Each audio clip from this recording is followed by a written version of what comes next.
হযরত ওমর রাদিয়াল্লাহু তাআলা আনহু হাতের আধারে ঘুরে বেড়াতেছেন। আমিরুল মুমিনিন নেতা কারে বলে দেখেন, রাতের আধারে ঘুরে বেড়াচ্ছেন, কোথায় কি হয় না হয়। মরুভূমির ভিতরে একটা তাঁবুর মধ্যে আলো জ্বলে, কাছে যে বাচ্চাদের কান্না শুনতে পেলেন, গিয়ে দেখছেন মা কি যেন রান্না করে আর বাচ্চারা কাঁদতেছে গভীর রাত্রে। আমিরুল মুমিনিন বলে, মেয়ে লোক, তুমি তো বড় নিষ্ঠুর, এত রাতে রান্না করো কেন? সকাল সকাল রাঁধতে পারো নাই কেন? সন্ধ্যার সময় খাওয়াই দিতে, বাচ্চাগুলি কাঁদতো না? মহিলা বলতেছে, পথিক তুমি কি? তোমার তো আমি চিনি না। আমি এই বাচ্চাগুলি, আমরা কিন্তু মদিনার লোক নই, আমরা মদিনার বাইরের লোক, এই দেশের লোক নাই, বাইরের থেকে এসেছি। মদিনার সরকারের কাছে কিছু পাবো, সাহায্য নেওয়ার জন্য এসেছি, কিন্তু মদিনার খলিফার কাছে এখনো যেতে পারি নাই। আমরা আজকে 3-4 দিন না খাওয়া রয়েছি, ক্ষুধার জ্বালায় বাচ্চারা কান্দে। আমি হাড়িতে কোনো খানা রান্না করি না, বাচ্চাদেরকে সান্ত্বনা দেওয়ার জন্য হাড়ির ভিতরে পানি আর পাথর দিয়ে নাড়াচাড়া করতেছি।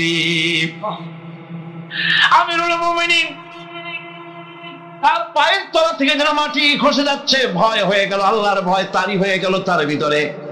বললেন, মা একটু অপেক্ষা করো, দেখি কিছু করতে পারি নাকি। দৌড়ে চলে গেলেন বাড়ি। বৃদ্ধ আসলামকে ডেকে বললেন, বাইতুল মালের দরজা খোলো, বস্তা নিয়ে আসো, আটা ঢুকাও, পেঁয়াজ ঢুকাও, রসুন ঢুকাও, তরি তরকারি ঢুকাও। ঢুকানো হয়ে গেল, বস্তা মুখ বন্ধ। আমিরুল মুমিনিন বলছেন, আসলাম এই বস্তাটারে এবার আমার মাথায় উঠাইয়া দাও। হযরত আসলাম বলেন, হুজুর এই বস্তা বহন করার জন্য আমি খাদিম তো হাজির আছি, আপনি নেবেন কেন? আমিরুল মুমিনিন বলছেন, দেখো যেই দৃশ্য আমি দেখে এসেছি, কিয়ামতে আমারে আসামি বানানো হবে, তোমারে বানানো হবে না, কাজে আমার বোঝা আমার মাথায় উঠাও। আটার বস্তা মাথায় নিয়ে অর্ধেকটা পৃথিবীর প্রেসিডেন্ট আমিরুল মুমিনিন দৌড়াচ্ছেন। মরুভূমির ভিতরে তাঁবুর ভিতরে ঢুকে বস্তা খুলে দিয়ে আটা বের করে দিলেন, রান্না করো। তরকারি নিজে কুটে সাহায্য করলেন, রান্না বান্না হয়ে গেল। এবার হযরত ওমর বাচ্চা দুইটাকে দুই উরুরু করে নিয়ে রুটি ছিঁড়ে তরকারি মাখায় খাওয়াতে লাগলেন, আর বললেন, মা তুমি খাও। মহিলা খাচ্ছে। হঠাৎ করে মহিলার চোখ পড়েছে এই পথিকের দিকে, এই আগন্তুকের দিকে। তাকায় দেখে লোকটির চোখের পানি দাঁড়িয়ে ভিজে ভিজে পড়ছে। মহিলা বলতেছে, ও পথিক, তুমি কে? তোমার তো আমি চিনি না, তবে আমার মন বলে, তোমার ব্যবহার দেখে আমার মন বলে এই মদিনার সরকার আমিরুল মুমিনিন খলিফাতুল মুসলিমিন ওমর না হইয়া তোমার মতো মানুষ হলে বোধহয় ভালো হতো। হযরত ওমর নিজের পরিচয় দিয়ে নিজের বাহবা নিতে চাইলেন না। তিনি বললেন, মা তুমি আগামী কাল খলিফার দরবারে যাবে, সেখানে আমাকে তুমি দেখতে পাবে। পরের দিন মহিলা কষ্ট করে যখন দরবারে চলে গেছেন, যে দেখেন কি সর্বনাশ, রাত্রিবেলায় যিনি বোঝা বহন করে নিয়েছিলেন তিনিই তো খলিফা। মহিলার কাছে গিয়ে করজোড়ে দাঁড়ায় বলেন, আমিরুল মুমিনিন, রাতে আপনি আমার জন্য কষ্ট করেছেন, আমি বিরুদ্ধভাবে আপনার কাছে মাপ চাই, আমারে মাফ করে দেন। হযরত ওমর বলেন, মাপ?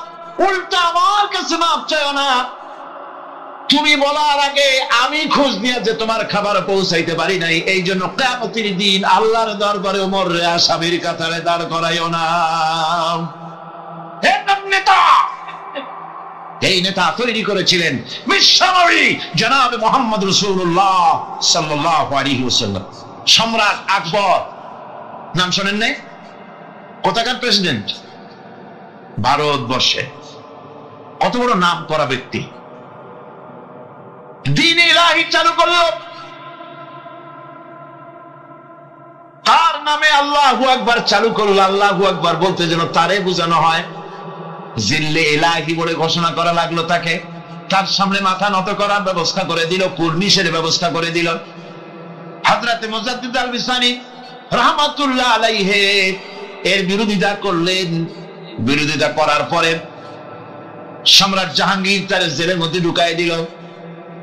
তাকে যখন দরবারে দাওয়াত দিয়েছিল, একটা গেট বানানো যাতে করে তার মাথা নিচু করে ঢোকা লাগে। আল্লাহর মাহবুব বান্দা মুজাদ্দিদ আল বিসানি রাহমাতুল্লাহ আলাইহি তিনি মনে করলেন এখানে গেটটা নিচু করা হয়েছে যাতে করে আমি মাথা নিচু করে ঢুকি, আর এটাই সে কুর্নিশ হিসেবে ধরে নেবে। তিনি মাথা নিচু করলেন না, মর্দে মুজাহিদ বাদশার দরবারে নিজের বাম পাখানা আগে ঢুকাইয়া দিলেন। এই অপরাধে তাকে কারারুদ্ধ করা হলো। জেলখানার ভিতরে তিনি আছেন। কয়েক মাস পরে জেলার সাহেব চিঠি লিখেছেন বাদশার কাছে, জাহাপানা জেল তো হয় চোরের জন্য, ডাকাতের জন্য, বদমাশদের জন্য, কারে পাঠাইলেন জেলখানায়? মুজাদ্দিদ আল বিসানি নামক যে ব্যক্তিকে জেলে পাঠিয়েছেন, তিনি আসার পরে কয়েক মাসে আমার জেলের মধ্যে চোর আর ডাকাত যা ছিল সব আল্লাহর ওলিতে পরিণত হয়ে গেছে। সম্রাট আকবর সিকান্দারায় তার কবর রয়েছে, কেউ জিয়ারত করতে যায় না। মুজাদ্দিদ আল ফিসানি রাহমাতুল্লাহ আলাইহি হযরতে খাজা মুঈনুদ্দিন চিশতি রাহমাতুল্লাহ আলাইহির দরবারে আজও হাজার হাজার মানুষ কবরের কাছে জিয়ারত করতে যায়। দিনদার ইমানদার সৎকর্মশীল হলে আল্লাহ পাক তার মহব্বত মানুষের দিলের মধ্যে পয়দা করে দেন।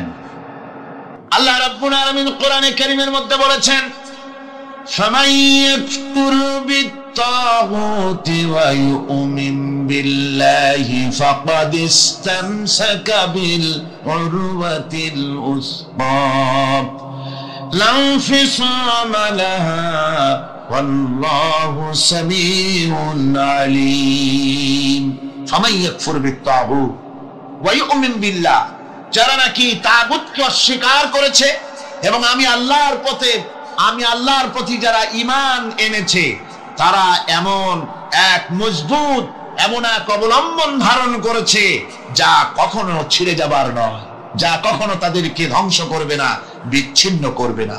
আর আল্লাহ হচ্ছেন মুমিনদের পৃষ্ঠপোষক। যারা ঈমান আনে তাদের পৃষ্ঠপোষক হচ্ছেন আল্লাহ পাক, তাদের সাহায্যকারী হচ্ছেন আল্লাহ পাক, তাদেরকে আল্লাহ পাক অন্ধকার থেকে আলোর দিকে নিয়ে আসেন। মায়ের পেটের ভিতরে যখন সন্তান থাকে, পেটের ভিতরে যখন সন্তান থাকে, সন্তান নড়াচড়া করতে থাকে, মা বাবার স্বাভাবিক, মায়ের স্বাভাবিক অবস্থা তখন আর থাকে না।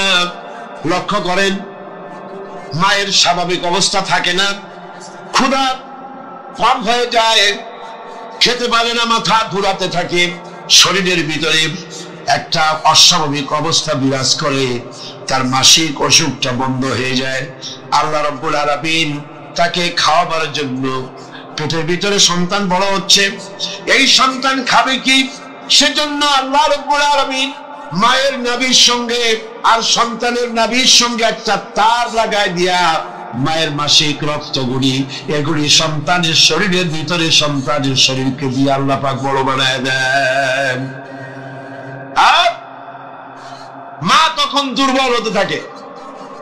এই সময় মাকে সবচাইতে বেশি ভালো খাবার দেওয়া উচিত।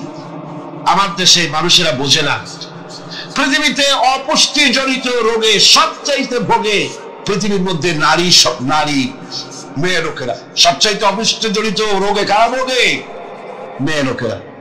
সেদিকে আপনাদের লক্ষ্য রাখা দরকার। আপনার সন্তান ধারণ করেছে, আপনার বংশকে রক্ষা করার দায়িত্ব পালন করছে স্ত্রী। তার সন্তান, তার পেটে যখন সন্তান এসেছে তখন তাকে ভিটামিন খেতে দিতে হবে, ক্যালসিয়াম খেতে দিতে হবে, দুধ খেতে দিতে হবে, মাছ খেতে দিতে হবে, শাক খেতে দিতে হবে, গোশত খেতে দিতে হবে, ভালো ভালো খাবার তাকে দিতে হবে। এটা দেওয়ার দায়িত্ব আপনি। তার রক্তগুলি সব সন্তানের মধ্যে চলে যাচ্ছে। এখন দেখুন আল্লাহ রাব্বুল আলামিন কি করছেন, রক্তগুলি নাভির ভিতর থেকে পাইপের মধ্য থেকে শরীরের মধ্যে আল্লাহ দিয়ে দিচ্ছেন, মুখের মধ্যে দিয়ে আল্লাহ খাওয়ার নাই, মুখটাকে আল্লাহ পাক পবিত্র রেখে দিলেন যাতে করে দুনিয়া আসার পরে বান্দা যেন ওই পবিত্র মুখ দিয়ে আল্লাহ রাব্বুল আলামিনের নামের জিকির করতে পারে। দুনিয়া যখন আসলো, সন্তান যখন দুনিয়া আসলো, লাইনটা কেটে গেল। কয়টা লাইন ছিল বুঝেন না কথা? মার পেটের মধ্যে লাইন ছিল কয়টা খাবারে? একটা লাইন ছিল। যখন দুনিয়া আসলো সঙ্গে সঙ্গে লাইনটা কেটে দেওয়া হলো। ডাক্তারিতে কাটো, নার্সে কাটো, ডাক্তারে কাটো, লাইনটা তার কেটে দেওয়া হলো। খাবারের লাইন ছিল, লাইন কাটা। এখন কি খাবে?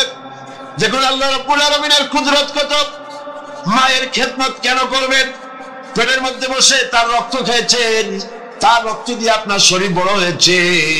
আর দুনিয়া আসার পর যখন একটা লাইন কেটে দেওয়া হলো, লাইন একটা কেটে গেল, আল্লাহ পাক বুকের মধ্যে দিয়া মায়ের বাচ্চার মুখের মধ্যে ডবল লাইন চালু করে দিলেন। ডবল লাইন চালু করে দিয়েছেন, দুধ এসে গিয়েছে। এই দুধ সৃষ্টি করেছেন কে? সন্তান ক্ষুধা লাগলে বলে চাইতে পারে না, বলতে পারে না। আল্লাহ রাব্বুল আলামিন মায়ের কলিজার ভিতরে এমন আকর্ষণ দিয়েছেন সন্তানের প্রতি। সন্তান যখনই ক্ষুধা লাগে, সন্তান কাঁদতে থাকে, আর কান্নার আওয়াজে মায়ের কলিজার ভিতরে অসহ্য বেদনা শুরু হয়ে যায়, সন্তানের প্রতি আকর্ষণ সৃষ্টি হয়ে যায়। যত কাজ থাকুক না কেন সব ফেলে দিয়ে মা দৌড়ে গিয়ে কলিজার টুকরা সন্তানকে বুকের সাথে জড়াইয়া ধরে। এজন্য বাচ্চা যখন গর্ভে থাকে, আল্লাহ নবী বলেছেন, আল মারআতু ইযা হামিলাত কানা লাহা আজরুস সাইমিল কাইম আল মুখবিতিল মুজাহিদ ফি সাবিলিল্লাহ। আল্লাহ পাকের নবী বলেন, মায়ের পেটে যখন সন্তান থাকে, এই সন্তান পেটে থাকার কারণে রাতের বেলা যে ঘুমাতে পারে না ঠিক মতো, সারা রাত দাঁড়ায় দাঁড়ায় ইবাদত করলে যত সওয়াব হইতো, আল্লাহ পাক মায়ের আমলনামায় সেই সওয়াব লিখে দেন। মা যে খেতে পারে না ঠিক মতো খেতে পারে না, এই জন্য 10টি মাস রোজা রাখতে পারে যে সওয়াব হতো মায়ের আমলনামায়, আল্লাহর নবী বলেন রোজার সওয়াব আল্লাহ পাক তার আমলনামায় লিখে দেন। সে যে কষ্ট বরদাস্ত করে, এই কষ্ট বরদাস্ত করার জন্য পেটে ধারণের কষ্ট আর ডেলিভারির কষ্ট বরদাস্ত করার কারণে পুরুষেরা জিহাদ করে যে সওয়াব পাবে, মা সন্তান পেটে ধরে ডেলিভারি করে সন্তান মানুষ করে সেই জিহাদের সওয়াব পাইয়া যাবে। সুবহানাল্লাহ। আমার বন্ধুগণ, এসব আল্লাহ পাক মানুষকে দান করেছেন। মা বাপের খেদমত করতে বলেছেন, মাকে ভুলে যেও না, মায়ের প্রতি শ্রদ্ধাশীল হও, মায়ের জন্য আল্লাহর কাছে দোয়া করো, আমার কাছে মা বাপের জন্য প্রার্থনা করো। রব্বির হামহুমা কামা রাব্বায়ানি সগীরা। পড়েন সবাই, রব্বির হামহুমা কামা রাব্বায়ানি সগীরা। আয় আল্লাহ, আমার মা বাপ যেমন স্নেহ করে আমাকে লালন পালন করেছে, তুমিও আমার মা বাপকে তোমার রহমতের করে লালন পালন করো। আল্লাহ নবী ঘুমের থেকে জেগে হযরত আলীকে ডেকে বলেন, আলী, আল্লাহ অর্ডার করেছেন আমি মদিনায় চললাম, আমার বিছানার পরে আমার চাদর গায়ে দিয়ে শুয়ে থাকো।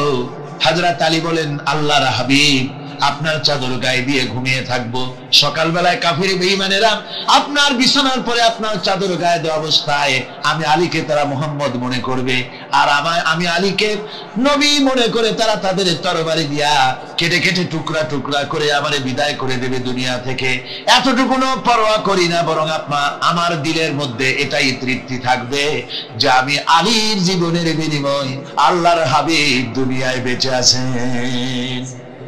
নবীজি ঘরের থেকে বেরোলেন, চতুর্দিকে কাফেররা দাঁড়ানো।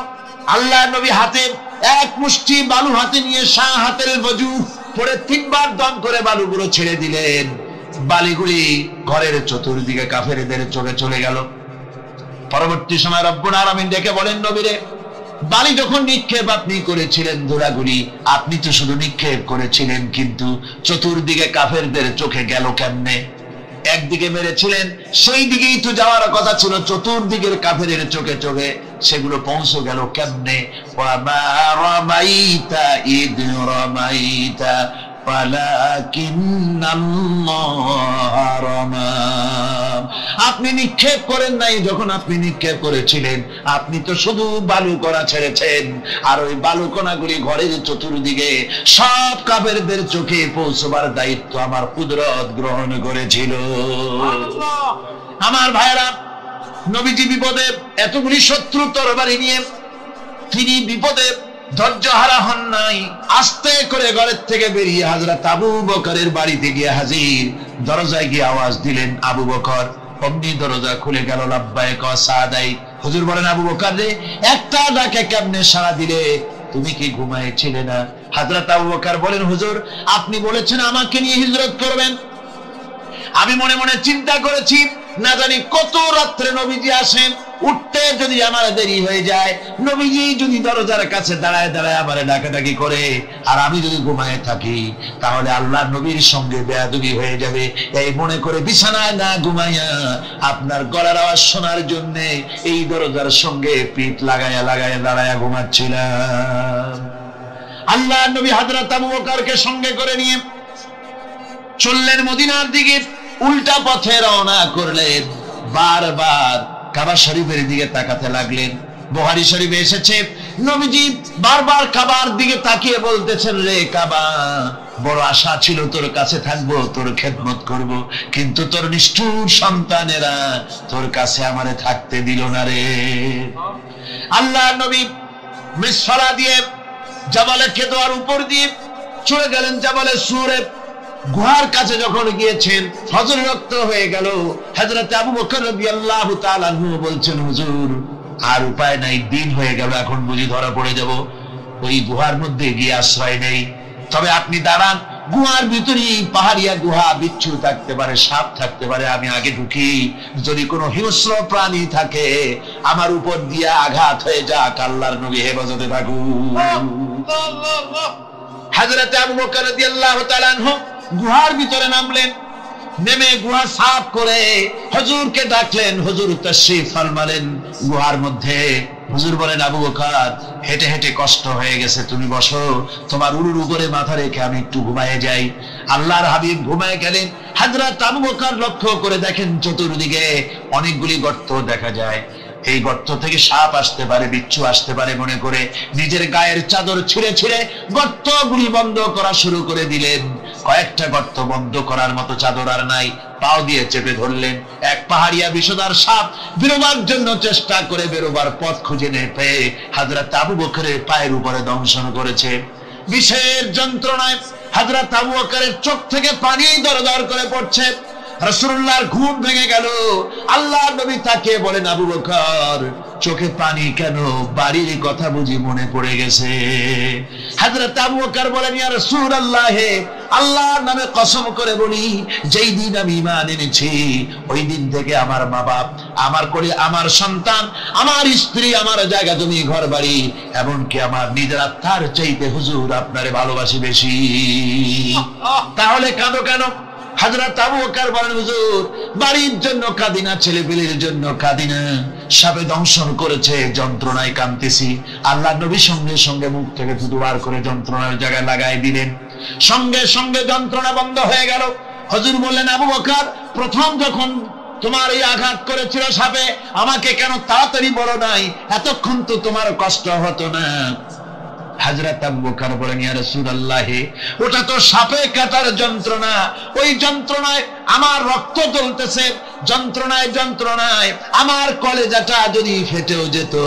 আল্লাহর হাবিব আরাম ফরমাচ্ছিলেন, আমি তাকে আরামে বিঘ্ন ঘটাতে পারতাম না।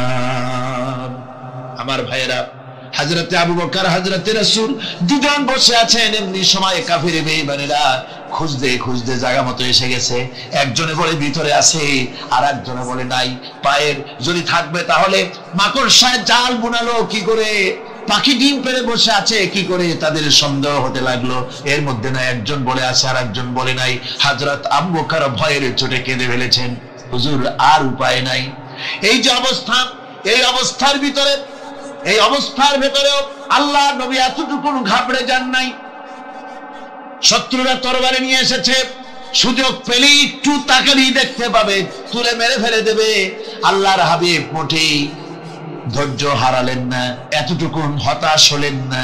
আল্লাহ পাকের হাবিব তার সাথীকে কি বললেন? তখন কোরআনে কারীম সূরা তাওবার মধ্যে আল্লাহ তা উদ্ধৃত করেছেন মুমিনদের জন্য, ইযহুমা ফিল গার إذ يقول لصاحبه لا تحزن إن الله معنا।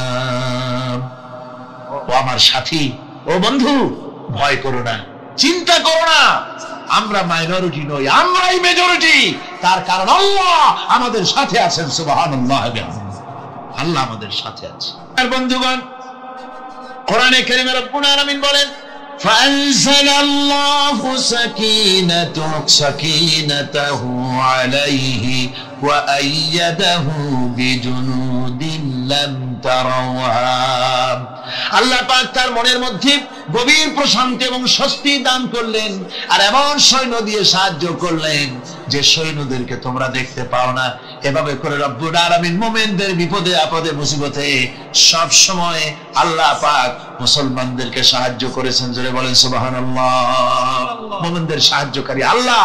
তাই ইসলামী আন্দোলনের সাথে যারা আছে, যারা কর্মী, যারা নেতা, যারা মুমিন, যারা ঈমানদার, মেঘের মতো প্রচন্ড কালো মেঘ হয়ে চতুর্দিক থেকে অন্ধকারের মতো সে এসেছে বিপদ।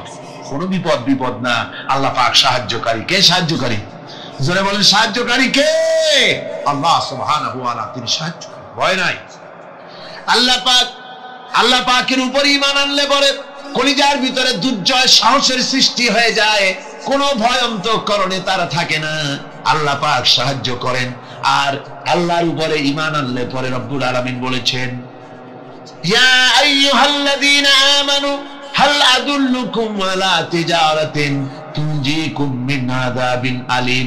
এমন একটা ব্যবসার কথা কি বলবো না যে ব্যবসায় তোমাদেরকে জাহান্নামের আযাব থেকে বাঁচায় দেবে। তার প্রথম কাজই হলো আল্লাহর প্রতি ঈমান আনা। ঈমান আনলে পরে এই সমস্ত গুণ তৈরি হয়ে যায়। আর ঈমানে সবচাইতে উপকৃত হয় সমাজের লোকেরা, রাষ্ট্রের লোকেরা, পরিবারের লোকেরা, দেশের মানুষ উপকৃত হয় মুমিনদের দিয়ে ঈমানের কারণে। তার কারণ হলো একজন মুমিন, একজন ব্যক্তি যখন ঈমানদার হয়, মুমিন হয়ে যায়, আল্লাহর প্রতি যখন প্রগাঢ় বিশ্বাস তার এসে যায়, তখন সেই ব্যক্তি নৈতিকতার মান তার বেড়ে যায়। জোরে বলেন সুবহানাল্লাহ। নৈতিক চরিত্রের উপরে সে প্রতিষ্ঠিত হয়, সে মিথ্যা বলতে সাহস পায় না। মুমিন ব্যক্তি মিথ্যা বলতে সাহস পায় না। কেন পায় না? মিথ্যা বলতে সাহস পায় না, ঠকাতে সাহস পায় না, ওজনে কম দিতে সাহস পায় না, শয়তানি বদমাশি করতে সাহস পায় না। তার কারণ হলো আল্লাহ পাক বলে দিয়েছেন, মুমিন কোরআনের ভিতরে পড়েছে, ইয ইয়াতালাক্কাল মুতালাক্কিয়ানি আনিল ইয়ামিনি ওয়ালিশ শিমালি কাঈদ। দুজন নিয়ন্ত্রণকারী ফেরেশতা তোমার ডানে এবং বামে বসে বসে তোমাকে নিয়ন্ত্রণ করছে। কোথায় যাও, কি করো, এই ফেরেশতারা বসে বসে সব দেখতেছে। মা ইয়ালফিযু মিন কাওলিন ইল্লা লাদাইহি রাকীবুন আতীদ। মানুষ এমন কোন কথা বলে না যা ফেরেশতারা রেকর্ড না করে, সব রেকর্ড হয়ে যায়। তাই মুমিন ব্যক্তি দায়িত্বহীন কথা বলতে পারে না। মুমিন ব্যক্তির চরিত্র ভালো হয়ে যায়। সে যে কথা বলে বুঝে শুনে কথা বলে, সে যে ওয়াদা করে বুঝে শুনে ওয়াদা করে। যেহেতু সবকিছুর জবাব কিয়ামতে দিতে হবে। কোথায় দিতে হবে? কোথায় দিতে হবে? কিয়ামতে আল্লাহর দরবারে জবাব দিতে হবে। মহান আল্লাহ রাব্বুল আলামিন বলেছেন, ওয়ালাকাদ খালাকনাল ইনসানা ওয়া না'লামু মা তুওয়াসবিসু বিহি নাফসু। মানুষ সৃষ্টি করেছি আমি, তার অন্তঃকরণের ভিতরে ওয়াসওয়াসা কি হয় আমি জানি। এই জন্য মুমিনেরা মনের ভিতরে কোনো খারাপ কল্পনাও করতে পারে না। খারাপ কল্পনা করলেও তার হিসাব দেওয়া লাগবে আল্লাহর কাছে। কার কাছে? ওয়াইন তুবদু মিন আনফুসিকুম আও তুখফুহু ইউহাসিবুকুম বিহিল্লাহ। আল্লাহ বলে, মনের মধ্যে যেসব কল্পনা করো তা প্রকাশ করো আর গোপন রাখো, ওইটার হিসাব নিব আমি আল্লাহ পাক। কিয়ামতের দিন আমার কাছে হিসাব দিতে হবে। বন্ধুগণ, এই জন্য মুমিন যারা, মুমিনদের চরিত্র প্রতিষ্ঠিত হয়, মুমিনদের ধারণা থাকে যেখানেই যাই না কেন, যেখানেই বসি না কেন, সেখানেই আল্লাহ, আল্লাহ ছাড়া কোনো জায়গা নাই। আছে নাকি? আছে। আল্লাহ পাক বলেন, মা ইয়াকুনু মিন নাজওয়া সালাসাতিন ইল্লা হুয়া রাবিউহুম। তোমরা যেখানে তিনজন মিলে পরামর্শ করো, মনে রেখো তিনজন নও, ওখানে চতুর্থ সত্তার আমি রব্বুল আলামিন তোমাদের কাছে আছি। সব শুনি আর দেখি, পাঁচজন যেখানে হও সেখানে আমি ষষ্ঠ। এর থেকে যদি কম হও, এর থেকে যদি বেশি হও, বান্দারে তুমি আছো যেখানে আমি আল্লাহ আছি সেখানে। উপায় নাই, সব জায়গায় আমি দেখতে পাচ্ছি। শুধু তাই নয়, রাত্রিবেলায় মানুষেরা গোপনে পরামর্শ করে, করে না? করে কিনা? রাতে রাতে পরামর্শ করে, এক জায়গায় বসে, হলের মধ্যে, পাহাড়ের মধ্যে, কোন জায়গায় বসে পরামর্শ করে। কি পরামর্শ?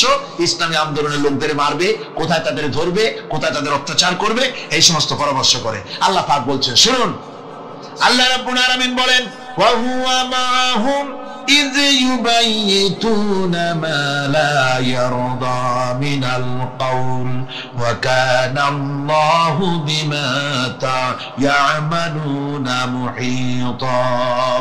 আল্লাহ পাক বলেন, তিনি তো ঠিক সেই সময়ও তোমাদের কাছে থাকেন যখন তোমরা নিজেদের ঘরের মধ্যে বসে, কোন এক জায়গায় বসে আল্লাহর মর্জির খেলাফ পরামর্শ করো, আল্লাহ তখনও তোমাদের কাছে থাকেন।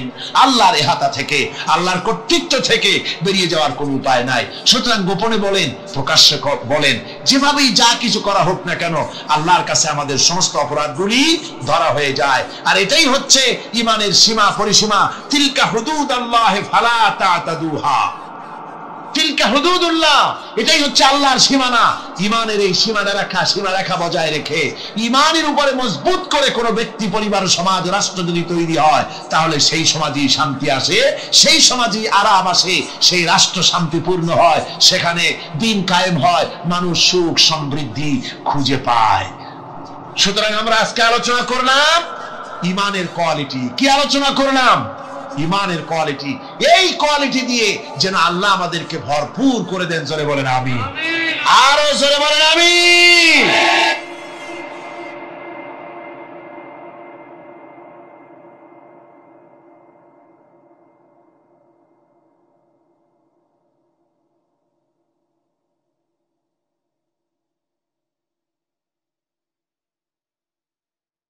একবার রাসূল পাক সাল্লাল্লাহু আলাইহি ওয়াসাল্লামের কাছে একজন মুশরিক এসেছেন, তার কাছে একটা ভাঙা মূর্তি।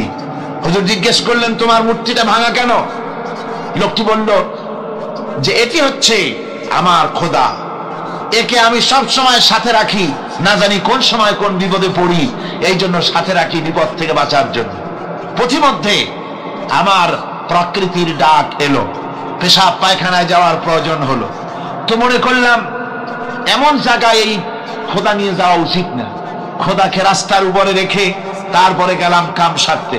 কাম সেরে এসে দেখি যে এইটার মাথা থেকে শুরু করে পা পর্যন্ত ভিজা। মনে করলাম খোদার শরীর ভিজা, না জানি নিশ্চয়ই কোনো পবিত্র বরকতপূর্ণ পানি হবে। তো এই বরকতপূর্ণ পানি আমি নিজে একটু টেস্ট করলাম, জিহ্বা দিয়া চাটলাম, খাইলাম, দেখলাম যে কেমন কেমন গন্ধ আসে, আর কি একটা টক টক জাতীয় বিশ্রী রকমের। তো মনে করলাম পবিত্র পানি রকমের গন্ধ হবে কেন?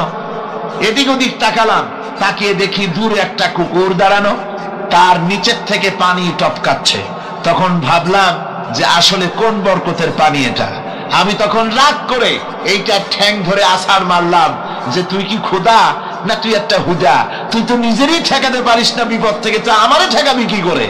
হাদিস শরীফ এসেছে, রাসূল পাক সাল্লাল্লাহু আলাইহি ওয়াসাল্লাম তখন হেসে দিয়েছিলেন।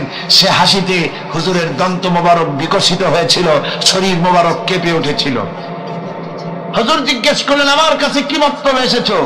লোকটি বলছে, হুজুর আমার কাছে আজকে এইসব জিনিসের ব্যর্থতা, অসারতা ধরা পড়েছে, আমি তাওহীদের আশ্রয় নিতে এসেছি।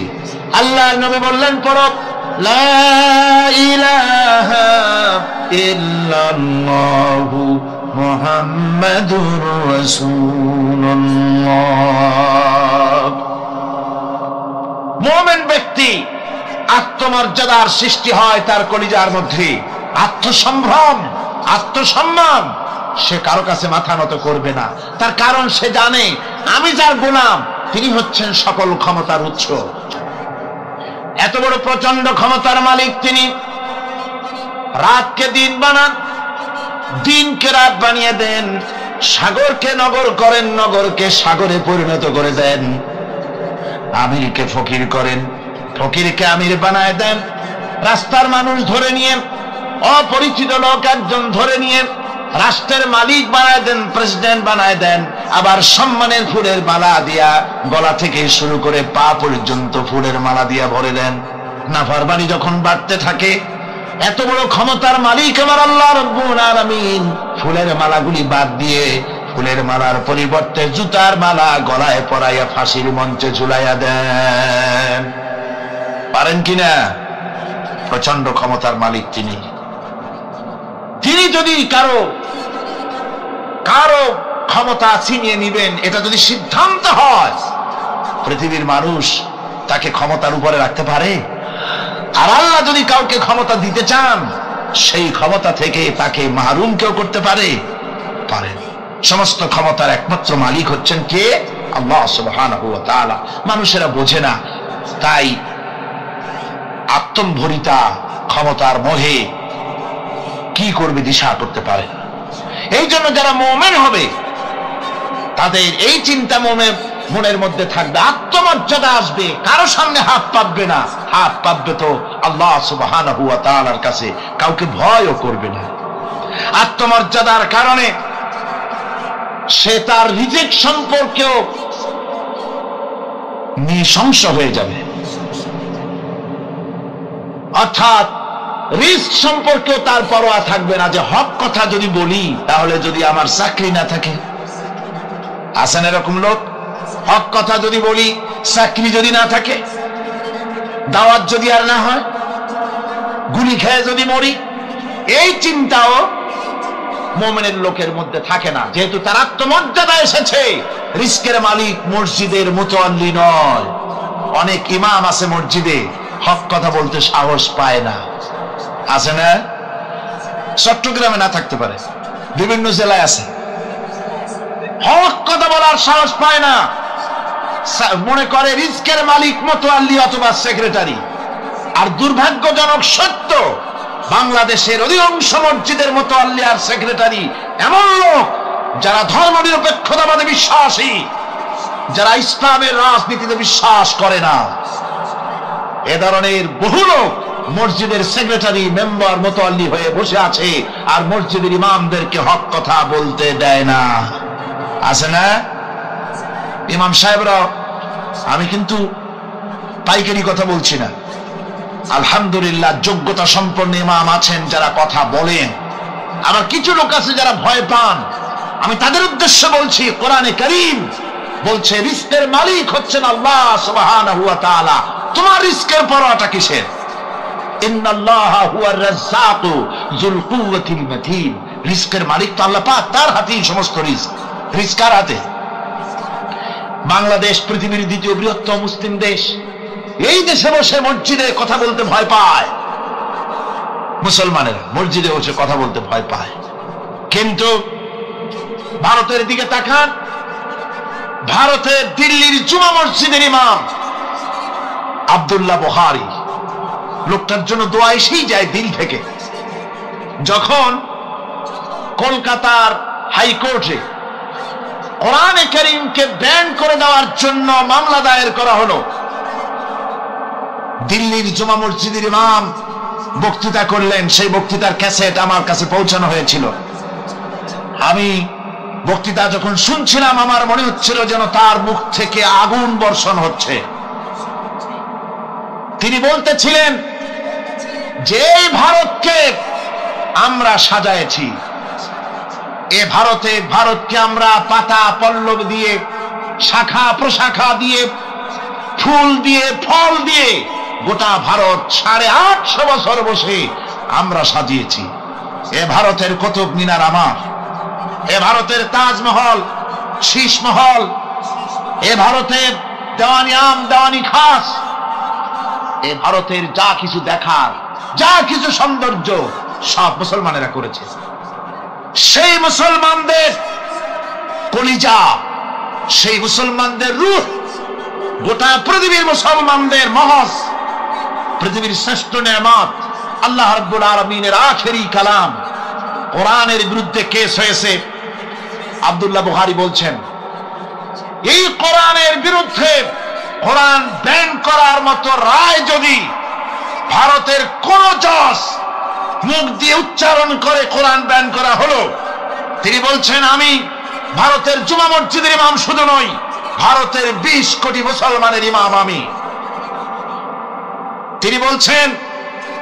তিনি বলছেন যদি কোরআনে কারীমকে ব্যান করার রায় ঘোষণা করবে যে জজ, সে জজকে আমি পায়ের নিচে পায়ে ধরে বাম হাত দিয়ে তার জিহ্বাটা টেনে ছিঁড়ে ফেলে দেব।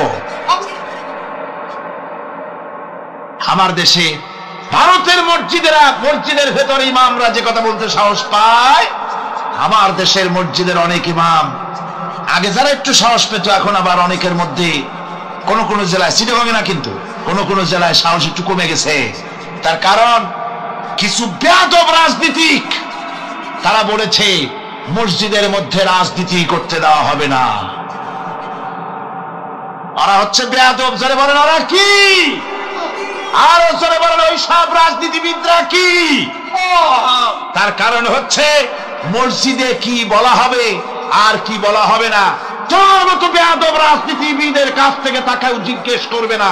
এ ফয়সালা হয়েছে 1400 বছর আগে। মসজিদে কি বলতে হবে আর না হবে তা শিক্ষা দিয়েছেন জনাবে মুহাম্মদ রাসূলুল্লাহ সাল্লাল্লাহু আলাইহি ওয়াসাল্লাম। ওলামাদেরকে মসজিদে ইমামতি যারা করে তারা হচ্ছে ইমাম নেতা। তোমরা তাদের সাথে আদব করতে হবে, তারা কি বলবে আর কি বলবে না ডিকটেট করার অধিকার কারো নাই। অধিকার আছে। সুতরাং আলিমদেরকে, মুমিনদেরকে, যারা নাকি কালেমা পড়ে মুসলমান হয়, তাদের সকলের এই সাহস মনের মধ্যে আসা দরকার, ব্যক্তিত্ব আসা দরকার। কারো পরোয়া নাই, পরোয়া করব শুধুমাত্র আল্লাহ। রিস্কের মালিক তিনি। আল্লাহ রাব্বুল আলামিন বলেছেন ওয়ামা মিন দাব্বাতিন ফিল আরদি ইল্লা আলাল্লাহি রিজকুহা। এই পৃথিবীর বুকে এমন কোন বিচরণশীল জীব নাই যে জীবের রিস্কের দায়িত্ব আমি আল্লাহ আমার নিজ হাতে গ্রহণ করি নাই। সব জীবের রিস্কের চাবি আমার হাতে। কার হাতে? তাহলে ভয়টা কিসের? আপনার একটা পেট, তাই নিয়ে এত চিন্তা। অথচ এই পৃথিবীতে আল্লাহ পাক বলেন অসংখ্য প্রাণী আছে যাদের কোনো সঞ্চয় নাই। শকুনের মরা গরু অনেকগুলি ব্যাংকে জমা আছে নাকি? কবে কোথায় একটা মরা গরু পাইছে আর খোঁজ নাই, খবর নাই। ওগুলা কি না খাইয়ে মরতে দেখছেন রাস্তায় পথে ঘাটে? সুবহানাল্লাহ বিহামদিহি। অসংখ্য প্রাণী এভাবে দুনিয়া আছে। আল্লাহ রাব্বুল আলামিন বলেন যাদের কোনো সঞ্চয় নাই, যারা কোনো সঞ্চয় করে না, এ ধরনের সাপগুলি, শিয়ালগুলি, বাঘগুলি, পাখিগুলি, জলচর প্রাণী, স্থলচর প্রাণী আর অন্তরিক্ষে মহাশূন্যে উড়ে বেড়ায় যেসব প্রাণী, এ ধরনের শত সহস্র কোটি কোটি প্রাণী, তারা সকাল বেলায় খালি পেট নিয়ে বেরিয়ে যায়। খালি পেট নিয়ে সকাল বেলায় বেরিয়ে গেল, আবার সন্ধ্যায় যখন বাসায় ফেরে সমস্ত প্রাণীগুলির পেট আল্লাহ রাব্বুল আলামিন ভরে দেন। সুবহানাল্লাহ। একটা প্রাণীও খালি পেটে বাড়ি ফেরে না। সুবহানাল্লাহ, সুবহানাল্লাহ। অথচ তাদের কিন্তু জন্ম নিয়ন্ত্রণের ব্যবস্থাও নাই। জঙ্গলে যত প্রাণী আছে তারা কি কোনদিন মিছিল করে এসে বলেছে বাংলাদেশ সরকার আমাদের জঙ্গলের মধ্যে কোনো খোঁজ খবর তো আপনারা রাখেন না, এখানে বাচ্চা কাচ্চা বেশি হইতেছে আর খাওয়াইতে পারি না, এবার কিছু পরিবার পরিকল্পনার ওষুধপত্র পাঠান? কোনদিন বলেছে? বলে নাই, বলবেও না। কে খাওয়ায়? আল্লাহ পাক খাওয়া, আল্লাহ পাক খাওয়া। সুতরাং আল্লাহ রাব্বুল আলামিন রিস্কের মালিক, একথা বিশ্বাস করতে হবে। সেই বিশ্বাসের অর্থ এই নয় যে আপনি চুপ করে বসে থাকবেন আর ফেরেশতারা রান্না করে আপনারে রূপচাঁদা মাছ খাওয়াই দিয়ে যাবে, এরকম না। বিশ্বাস করতে হবে, কাজ করতে হবে, এর ফলে আল্লাহ রাব্বুল আলামিন রিস্কের ব্যবস্থা করবে। ঈমান আনার পর প্রথম যে কোয়ালিটিটা হবে সেই কোয়ালিটি হচ্ছে পার্সোনালিটি, আত্মসম্ভ্রম, আত্মমর্যাদা। দুনিয়ায় কারোর সামনে মাথা সে নত করবে না। মাথা নত করবে কেবলমাত্র আল্লাহর কাছে। সে বিশ্বাস করবে খাইরিহি ওয়া শাররিহি মিনাল্লাহি তাআলা, ভালো মন্দ সব কার কাছ থেকে হয়? আল্লাহর কাছ থেকে হয়। সে কিছুতেই বিশ্বাস করবে না যে কোনো মাজারের কাছে গেলে, কবরের কাছে গেলে আমার তকদির পাল্টে যাবে। কোন মুমিন তা বিশ্বাস করবে না। কথা বুঝতে পেরেছেন? ভালো করার মন্দ করার সবটা মালিক আল্লাহ সুবহানাহু ওয়া তাআলা। এরপরে 2 নম্বরের যে কোয়ালিটি সৃষ্টি হবে মুমিনের মধ্যে ঈমান আনার পর, সে গুণটা হচ্ছে সে বিনয়ী হবে। বিনয়, বিনম্রতা তার এক বৈশিষ্ট্য হবে। বিনয় এবং বিনম্রতার বৈশিষ্ট্য হবে। তার কারণ হচ্ছে ঈমান আনার পরে সে জানতে পেরেছে আল্লাহ রাব্বুল আলামিনের কর্তৃত্ব থেকে বেরিয়ে আসার ক্ষমতা কারো নাই। অহংকার করে যাব কোথায়? আস্ফালন করে যাব কোথায়? আল্লাহর রাজত্বের বাইরে, আল্লাহর ক্ষমতার বাইরে যাওয়ার ক্ষমতা তো কারোই নাই। সুতরাং অহংকার তার মধ্যে জায়গা পাবে না। আল্লাহ পাক দুনিয়ার সমস্ত মানুষের জিনকে পরিষ্কার করে বলেছেন, ইয়া মাশারাল জিন্নি ওয়াল ইনস ইন ইসতাতাতুম আন তানফুদু মিন আকতারিস সামাওয়াতি ওয়াল আরদ فانفذوا لا تنفذون إلا بسلطان। হে পৃথিবীর মানুষেরা আর জেনেরা, যদি সম্ভব হয় আমার আকাশের নিচের থেকে, জমিনের উপর থেকে বেরিয়ে যাও। লা তানফু, বেরিয়ে যেতে পারবে না। আমি আকাশ এবং জমিন থেকে যদি সম্ভব করতে পারো বেরিয়ে যা। আর যদি কোনো আকাশ থাকে তার নিচে যা, আর যদি কোনো জমিন থাকে তার উপরে যাও। এমন দেশ যদি পাও যেখানে আমার আলো ছাড়া কোনো আলো আছে, আমার বাতাস ছাড়া কোনো বাতাস আছে, আমার চাঁদ সূর্য ছাড়া কোনো চাঁদ সূর্য আছে, যাও সেখানে। আল্লাহ রাব্বুল আলামিন বলেন নাই এরকম যাওয়ার কোনো উপায় নাই। আমি আল্লাহ রাব্বুল আলামিন আকাশ আর জমিন দিয়ে প্যাকেট করে রেখেছি, আটকায় রেখেছি। আমার রাজত্ব থেকে, আমার ক্ষমতা থেকে, আমার কর্তৃত্ব থেকে বেরিয়ে যাওয়ার ক্ষমতা কোনো মানুষের নাই, কোনো জিনের নাই, কোনো প্রাণীর নাই। সুবহানাল্লাহ। মানুষ হচ্ছে অহংকার কিসের হবে? তোমরা হচ্ছ ফকির। আল্লাহ পাক বলছেন ওয়াল্লাহুল গানিয়্যু ওয়া আনতুমুল ফুকারা। আল্লাহ হচ্ছেন গনি। আল্লাহ কি? গনি, বেনিয়াস, বেপরোয়া।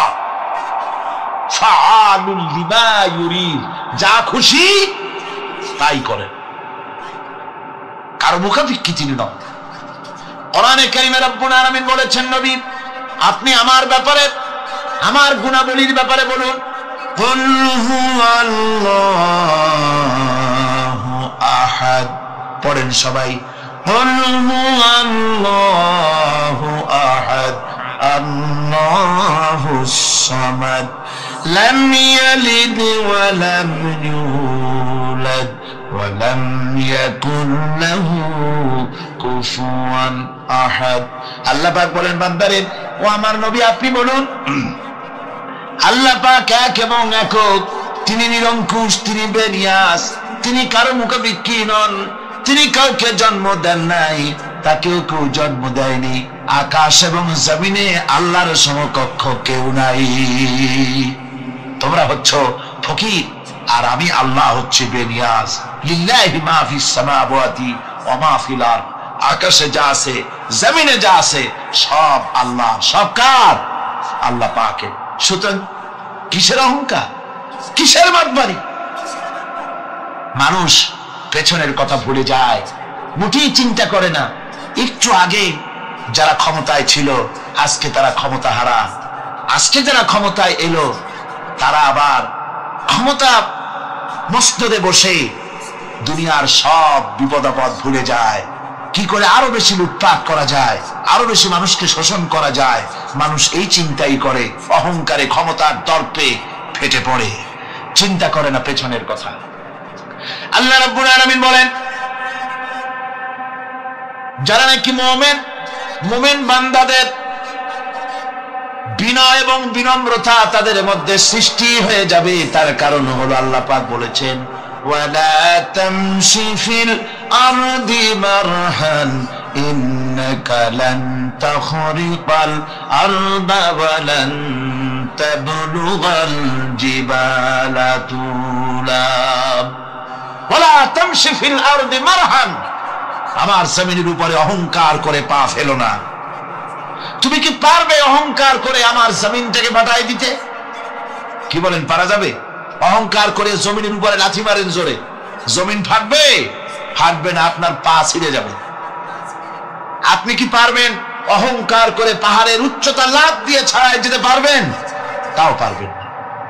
সুতরাং আল্লাহ পাকের উপরে ঈমান আনলে পরে তাদের মাথা এভাবে নত হয়ে যায়, অহংকার তাদের মধ্যে জায়গা পায় না। অহংকার কিসের? কিসের অহংকার তোমার? মানুষ তার জন্মের কথা, কোরআনে কারীম বলে মানুষ কি তার জন্মের কথা স্মরণ করে না? তোমার তো এমন অবস্থা ছিল, দুনিয়ায় উল্লেখযোগ্য বিষয়বস্তু হিসাবে তুমি পরিগণিত ছিলে না। তুমি হচ্ছ, তোমার জন্মের উৎস কথা হচ্ছে এক ফোঁটা নাপাক পানি, এমন নাপাক পানি যা শরীর থেকে নির্গত হলে পরে গোসল করা ওয়াজিব হয়ে যায়। এমন এক ফোঁটা নাপাক পানি যার জন্মের উৎস, তার আবার অহংকার কিসের? পৃথিবীতে অহংকার যারাই করলো আল্লাহ পাক তাদেরকে ভালো করে দেখায় দিলেন। নমরুদকে দেখায়ছেন, ফেরাউনকে দেখায়ছেন। যুগের ছোট ছোট নমরুদ, ফেরাউন, যেখানে যেখানে খুদে খুদে ফেরাউন হয়েছে আল্লাহ সকলকেই দেখিয়ে দিয়েছেন, দেন নাই? দেখিয়ে দিয়েছেন। সুতরাং মাথা নিচু করে চলতে হবে, বিদ্যার বড়াই করা চলবে না। কত লেখাপড়া করেছো তুমি? এমএ পাস করেছো, তাতে কি হয়েছে? সবে মাত্র বর্ণবোধ পড়েছো, জ্ঞানের রাজ্যে পা ঢুকিয়েছো, এখনো কিছু শেখনি। টাইটেল পাস করেছো, তো কি হয়েছে? কদ্দূর শিখেছো? নিউটনের মতো মানুষ মৃত্যুর সময় বললেন, জ্ঞান সমুদ্রের বেলাভূমিতে দাঁড়িয়ে সামান্য বালু কণা নিয়ে নাড়াচাড়া করলাম, অথই সমুদ্রের কিছুই দেখতে পারলাম না। শেখ সাদী রহমতুল্লাহ আলাইহি ইন্তেকালের সময় বলেছেন, মালুম শোধ কি হিচ মালুম না শোধ, সারা জীবন সাধনা করে বুঝিলাম ইহা, যে কিছুই বুঝিলাম না। এগুলি হচ্ছে জ্ঞানীদের কথা। আর কোন রকম ইউনিভার্সিটির বারান্দা দিয়ে 3-4 দিন হাঁটছে, কয় যে সব বুঝি। কি বুঝছো? কয় দেয়ার ইজ নো গড, স্রষ্টা বলতে কেউ নেই। হযরত ইউনূস আলাইহিস সালাম মাছে তারে গিলে ফেলে দিল, হতাশায় তিনি হার্ট ফেল করেন নাই। মাছের পেটের মধ্যে যদি কেউ চলে যায়, বেরিয়ে যাওয়ার জন্য কোনো ব্যাকডোর আছে নাকি? কোন পালাবার কোন রাস্তা আছে? মাছের পেটের জানালা দরজা আছে কিছু? কিছুই নেই।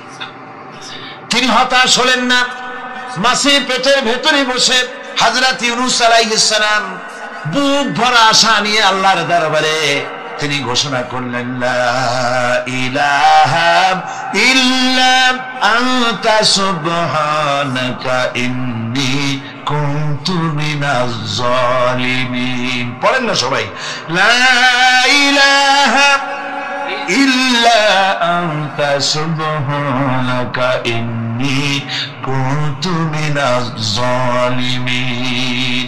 হযরত ইউনূস আলাইহিস সালাম বললেন, আল্লাহ তুমি ছাড়া কোনো ইলাহ নাই, তোমার পবিত্রতা ঘোষণা করছি, আমি জালিমদের অন্তর্ভুক্ত হয়ে গেছি। তিনি যখন চিল্লাচ্ছিলেন, মাছির পেটের ভিতরে বসে যখন কাতরুক্তি করতেছিলেন, আল্লাহ বুঝি তখন শোনেন নাই সে কথা? কি বলেন? আল্লাহ বুঝি তখন তন্দ্রায় বা নিদ্রায় ছিলেন না? আল্লাহ পাক কি ঘুমান? তন্দ্রায় যান? লা তাখুযুহু সিনাতুন ওয়ালা নাওম। আল্লাহ রাব্বুল আলামিন বলেন, কোন তন্দ্রা বা নিদ্রা আল্লাহ রাব্বুল আলামিনকে স্পর্শ করে না। হযরত ইউনূস আলাইহিস সালাম যখন মাছের পেটের ভিতরে বসে চিৎকার মারলেন, আল্লাহ পাক বলেন, ইউনূস রে, তোমার ওই ডাক কেউ শোনে নাই, দুনিয়ার কোন রাজা বাদশা শোনে নাই, দুনিয়ার কোন বন্ধু বান্ধব তোমার শোনে নাই, কিন্তু আমি তোমার আরশের মালিক, আমি রব্বুল আলামিন শুনেছি। শুধু শুনি নাই, সঙ্গে সঙ্গে জবাব দিয়ে দিয়েছি। ফাস্তাজাবনা লাহু ওয়া নাজ্জাইনাহু মিনাল গাম্মি। পড়েন, ফাস্তাজাবনা লাহু ওয়া নাজ্জাইনাহু মিনাল গাম্মি ওয়া কাযালিকা নুজিল মুমিনিন। আল্লাহ পাক বলেন, আমি জবাব দিলাম। মাছের পেটের ভিতরে বেদনা শুরু হয়ে গেল, মাছ আর তলদেশে শুয়ে থাকতে পারলো না, সাঁতরাতে পারলো না, মাছ ভেসে উঠল উপরে। পেটের যন্ত্রণায় মাছ কিনারায় চলে এসে বমি করে দিতে পারলে যেন বাঁচি, এই অবস্থা মাছের হলো। কিনারায় চলে এলো, বমি করে ইউনূস আলাইহিস সালামকে ফেলে দিল, মাছও বাঁচলো, ইউনূস আলাইহিস সালামও বাঁচলো। আল্লাহ রাব্বুল আলামিন বলেন, মুমিনেরা শোনো, শুধু ইউনূসকে নয়, ওয়া কাযালিকা নুজিল মুমিনিন, এইভাবে করে মুমিন বান্দারা যদি আমাকে ডাকি, আমার কাছে যদি হাত ফাইলায়, আমি আল্লাহ রাব্বুল আলামিন মুমিনদের এভাবে বিপদ মুক্ত করে দেই। আল্লাহ পাক বিপদ মুক্ত করে দেন। ওয়া মান ইয়াত্তাকিল্লাহ ইয়াজআল লাহু মাখরাজা, আল্লাহকে যে ভয় করে আল্লাহ তার জন্য রাস্তা খুলে দেন। জোরে কোন সুবহানাল্লাহ। দেখেন, ইউসুফ আলাইহিস সালাম, জুলাইখা তাকে আটকায় ফেলেছে ঘরের মধ্যে, তালা দেওয়া, খিল দেওয়া, সিটকানি মারা, পালাবার পথ নাই, চতুর্দিকে উলঙ্গ নগ্ন চিত্র। আর এই সুন্দরী যুবতী নারী জুলাইখা তার প্রেম নিবেদন করেছে হযরত ইউসুফের কাছে। যৌবনে ভরা টকবগে যৌবনের যুবক হযরত ইউসুফ আলাইহিস সালাম, সৌন্দর্যের পিরামিড, বাঁচার কোনো পথ নাই জুলাইখার কুপ্রবৃত্তি চরিতার্থ করে দেওয়া ছাড়া। কিন্তু হযরতে ইউসুফ আলাইহিস সালাম আল্লাহ রাব্বুল আলামিনকে ডাকলেন, হতাশায় ভেঙে পড়লেন না, আল্লাহকে ভয় করলেন, আল্লাহকে ডাকলেন। আল্লাহকে ডেকে, আল্লাহকে ভয় করে তালাবদ্ধ দরজার দিকে যখন দৌড় মারলেন, রব্বুল আলামিন আপন কুদরতে দরজার তালাগুলি খুলে দিলেন। ভাইরা আমার, এভাবে করে মুমিনেরা কখনো হতাশ হয় না। ফাইন্না মাআল উসরি ইউসরা, ইন্না মাআল উসরি ইউসরা। মনে রাখতে হবে, দুঃখ কষ্টের সাথে থাকে সুযোগ সুবিধা, আর প্রত্যেক অসচ্ছলতার সাথে থাকে উদার সচ্ছলতা। এর কোনো বিপরীত কখনই হয় না। আল্লাহ রাব্বুল আলামিন এইভাবে করে মুমিনদেরকে বলেছেন যেন তারা হতাশায় ভেঙে না পড়ে। আল্লাহ পাক বলে, বান্দা যখন আমাকে ডাকে, আমি বান্দার একদম নিকটে, তার ঘাড়ের চাইতেও নিকটে। ওয়া নাহানু আকরাবু ইলাইহি মিন হাবলিল ওয়ারিদ, আমি আমার বান্দার শরফ যে রগের উপরে তার মাথা, এর থেকেও আমি আমার বান্দার বেশি নিকটে। সুবহানাল্লাহ পড়ে। আমি তোমার কাছে, আমার কাছে মাপ চাও, যত বড় গুনাহ হোক। ওয়া ক্বালা রাব্বুকুম উদউনি আস্তাজিব লাকুম, তোমার প্রভু তোমাকে ডেকে বলেছে আমাকে ডাকো, আমি মাফ করে দেব। সুবহানাল্লাহ বিহামদিহি। কত বড় কথা, আমাকে ডাকো, নিরাশ হয়েও না, হতাশ হয়েও না। আল্লাহর গজব বেশি না রহমত বেশি? আল্লাহর রহমত বেশি। হাদিসে কুদসির ভিতরে এসেছে, আল্লাহ পাক বলেছেন, কোন বান্দা যদি আমার দিকে এক বিগত অগ্রসর হয়, আমার রহমত তার দিকে এক হাত এগিয়ে যায়। কোন বান্দা যদি আমার দিকে হেঁটে আসে, আমার রহমত তার দিকে দৌড়ে যায়। বান্দা যখন আল্লাহর দরবারে দুহাত উঁচু করে চোখের পানি ফেলে দেয়, মুসলিম শরীফের হাদিসের ভিতরে এসেছে, গভীর রাত্রে, রাতের তৃতীয় অংশে আল্লাহ রাব্বুল আলামিন প্রথম আকাশে আসেন আর ডেকে বলেন, পৃথিবীতে আছো নাকি কেউ গুনাহ করে জীবন বরবাদ করে দিয়েছো, আমার কাছে মাপ চাও। ঋণগ্রস্ত আছো, অসুস্থ আছো, অপমানিত আছো, কে আছো মাজলুম, আমাকে ডাকো, আমার কাছে বলো, আমি ডাকের সাড়া দেব, জীবনের আশা পূরণ করে দেব। ওই সময় যেই সমস্ত লোকেরা কান্দে তাহাজ্জুদের নামাজ পড়ে, আল্লাহ জিজ্ঞেস করেন ফেরেশতারা, অমুক অমুক দেশ অমুক অমুক বান্দারা কান্দে কেন? ফেরেশতারা বলে, রব্বুল আলামিন তুমি তো ভালো করে জানো। আল্লাহ বলেন, জানি, তবু তোমাদের মুখে শুনতে চাই। তারা বলে, রব্বুল আলামিন তোমার এই বান্দা গুনাহ করেছি, গুনাহর জন্য মাপ চায়, জাহান্নাম থেকে বাঁচতে চায়। আল্লাহ পাক বলেন, ফেরেশতারা আমার এই বান্দারা আমারে দেখেছে নাকি? বলে, দেখে নাই। বলে, আমার দোজখ দেখেছে নাকি? বলে, না, তাও দেখে নাই। আমার বেহেশত দেখেছে নাকি? বলে, না, তাও দেখে নাই। আল্লাহ পাক বলেন, ফেরেশতারা সাক্ষী থাকো, ওরা আমাকে দেখে নাই, আমার বেহেশত দোজখ কিছুই দেখে নাই, শুধুমাত্র আমার নবীর কথা, আমার কোরআনের কথা বিশ্বাস করে আরামের ঘুমকে হারাম করে যেভাবে তারা কাঁদতেছে, সাক্ষী থেকে যাও ফেরেশতারা, আমার রহমতের দরিয়ায় জোশ মেরেছে, আমার ওই ক্রন্দনরত বান্দাগুলিকে আমি আল্লাহ মাফ করে দিলাম। সুতরাং মুমিন বান্দা যারা, আল্লাহর মুমিন বান্দা যারা, এই ইমানের কোয়ালিটি, এটাও হতাশায় নিরাশায় ভেঙে পড়বে না। গুনাহ তো মানুষই করে, গুনাহ হয়ে গেছে, মাপ চাও। তোমার গুনাহ কদ্দুর? তোমার গুনাহ যদি হয় পাহাড় সমান, আল্লাহর রহমত আকাশ সমান। বিপদ মুসিবত শুধু উম্মতের জন্য নয়, দুনিয়ার সমস্ত নবীদের বিপদ এসেছে, হয় নাই? নবীদের বিপদ আসে নাই? কোরআনে কারীম থেকে শুনুন, আল্লাহ রাব্বুল আলামিন বলেন, وَكَذَلِكَ جَعَلْنَا لِكُلِّ نَبِيٍّ عَدُوًّا مِنَ الْمُجْرِمِينَ। আল্লাহ পাক বলেন, এমনি করে আমি সকল নবীদের শত্রু বানিয়ে দিয়েছি সব পাপিষ্ঠ আর অপরাধ প্রবণ লোকদেরকে। প্রত্যেক যুগে নবীদের শত্রু ছিল, প্রত্যেক যুগে নবীদের কি ছিল? শত্রু ছিল। সে শত্রু কারা ছিল? আল্লাহ পাক বলছেন নবীদের শত্রু ছিল পাপিষ্ঠ আর অপরাধ প্রবণ লোক, এরাই ছিল নবীদের দুশমন। রাসূলগণের অবস্থা যদি এই হয়, তাহলে তার উম্মত, ওই দিনের ধারক বাহক যারা, তাদের বুঝি বিপদ আপদ হবে না? নাকি হবে কিনা? তো ইসলামের বিরোধিতা যারা করে, কোরআনের পরিভাষায় বলা হয়েছে ইসলামের দুশমন, নবীদের দুশমন। দুনিয়ার সব পাপিষ্ঠ আর অপরাধ প্রবণ লোকেরাই ইসলামের দুশমন হয়, নবীদের দুশমন হয়। আজও দেখেন, আজও তাকিয়ে দেখেন, ইসলামী আন্দোলনের বিরোধিতা যারা করে তারা পাপিষ্ঠ চরিত্রের কিনা তাকায় দেখেন, খুঁজে দেখেন, সর্বত্র খুঁজে দেখুন, খুঁজে দেখুন।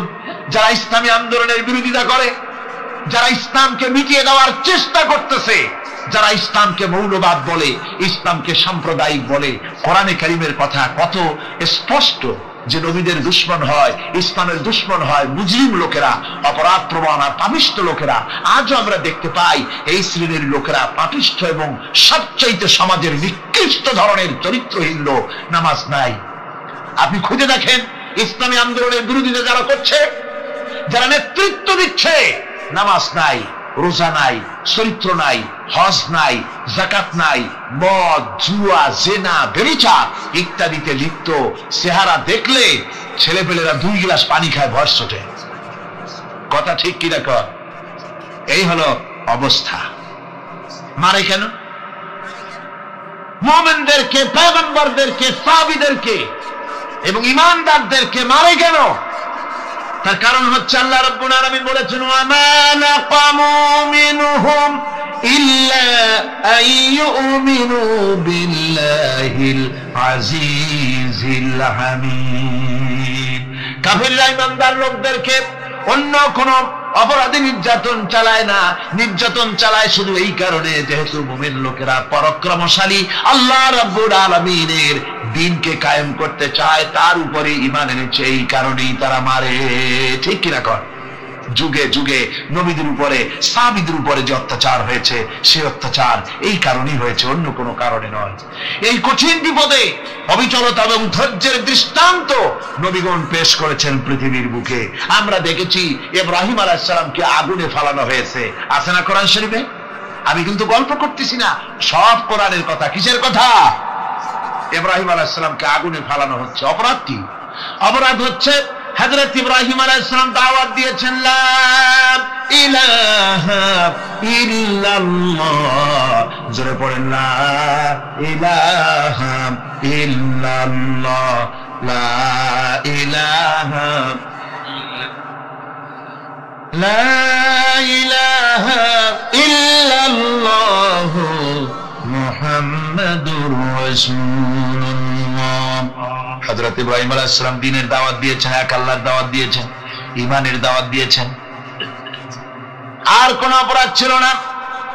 নমরুদ সহ্য করতে পারল না। কোরআনে কারীমের মধ্যে সব কথাগুলি আল্লাহ পাক এই জন্য বিধৃত করেছেন, এই জন্য কোরআনে কারীমের মধ্যে সব কথা উঠায় দিয়েছেন, যাতে করে মুমিনেরা বিপদ আসলে পরে যেন ঘাবড়ে না যায়। ইব্রাহিম আলাইহিস সালামকে আগুনে ফেলানো হচ্ছে। ফেরেশতা বলছে, ইব্রাহিম তোমারে আগুনে ফেলায় দেওয়া হতেছে, আমার কাছে সাহায্য চাও, আমার কাছে ক্ষমতা আছে, আগুনগুলো উঠে নমরুদের বংশ জ্বালায় দেব। হযরত ইব্রাহিম ফেরেশতার কাছে সাহায্য চাইছিলেন নাকি? তিনি বললেন, ফেরেশতা তোমার কাছে সাহায্য কেন চাইব? আমি তো এমন কোন অন্ধ, আল্লাহর ইবাদত করি না, যেই অন্ধ স্রষ্টা তার গোলামের দুঃখ দুর্দশা না দেখেন, আমি তোমার কাছে সাহায্য চাইবো না। হযরত ইব্রাহিম আলাইহিস সালাম পাস করলেন। কি বলেন, পাস করছেন না? ঈমানের পরীক্ষায় পাস। আগুনের মধ্যে হযরত ইব্রাহিমকে যখন ফেলানো হচ্ছে, রব্বুল আলামিন আগুনের প্রতি নির্দেশ করে দিলেন, ইয়া নারু কুনি বারদাও ওয়া সালামান আলা ইব্রাহিম। আগুন আমার ইব্রাহিমের জন্য শান্তিদায়ক, ঠান্ডা হয়ে যা। এখন কি আর আগুনের বাপের ক্ষমতা আছে ইব্রাহিমের পোড়ানো? আর ক্ষমতা নাই।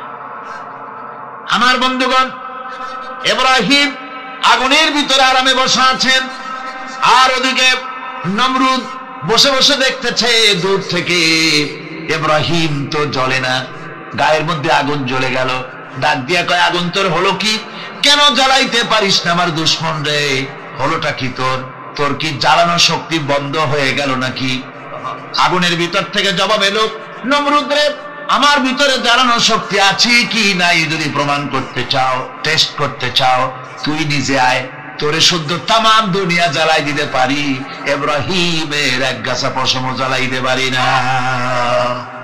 তার কারণ হচ্ছে আমি হচ্ছি মাখলুক, আল্লাহ হচ্ছেন খালিক। আল্লাহ আমাকে বলেছেন না জ্বালাতে, তুমি 1000 বার বললেও আমি ইব্রাহিমকে জ্বালাইতে পারবো না। কোরআনে কারিমে ঘটনা বলে মুমিনদেরকে সাহস দেওয়া হচ্ছে, মুমিনেরা দ্বীনের কাজ করতে গিয়ে বিপদ আবাজ আসবে, ইমানের দাবি হলো বিপদ আসবে, আর বিপদ আসলে ঘাবড়ায় যেও না, মুসিবতে পড়ে চিন্তায় পেরেশানে হয়রান হয়ে যেও না। বিশ্বকবি আল্লামা ইকবাল কি সুন্দর করে বলেছেন, আজ ভি হোক জু ইব্রাহিম কা ইমা पैदा आग कर सकती है एक अंदाज गुलिस्तां पैदा। ইব্রাহিমের ঈমান যদি আজিও কোথাও হয় বিদ্যমান, করতে পারেন অগ্নিকুণ্ডে খুবসুরত এক গুলিস্তান। আজও যদি আগুনের ভিতরে কোন নমরুদ কোন ইব্রাহিমকে যদি ফেলে দেয়, আল্লাহ রাব্বুল আলামিন আজও আগুনকে ফুলের বাগান বানায়া দিবেন। সুবহানাল্লাহ।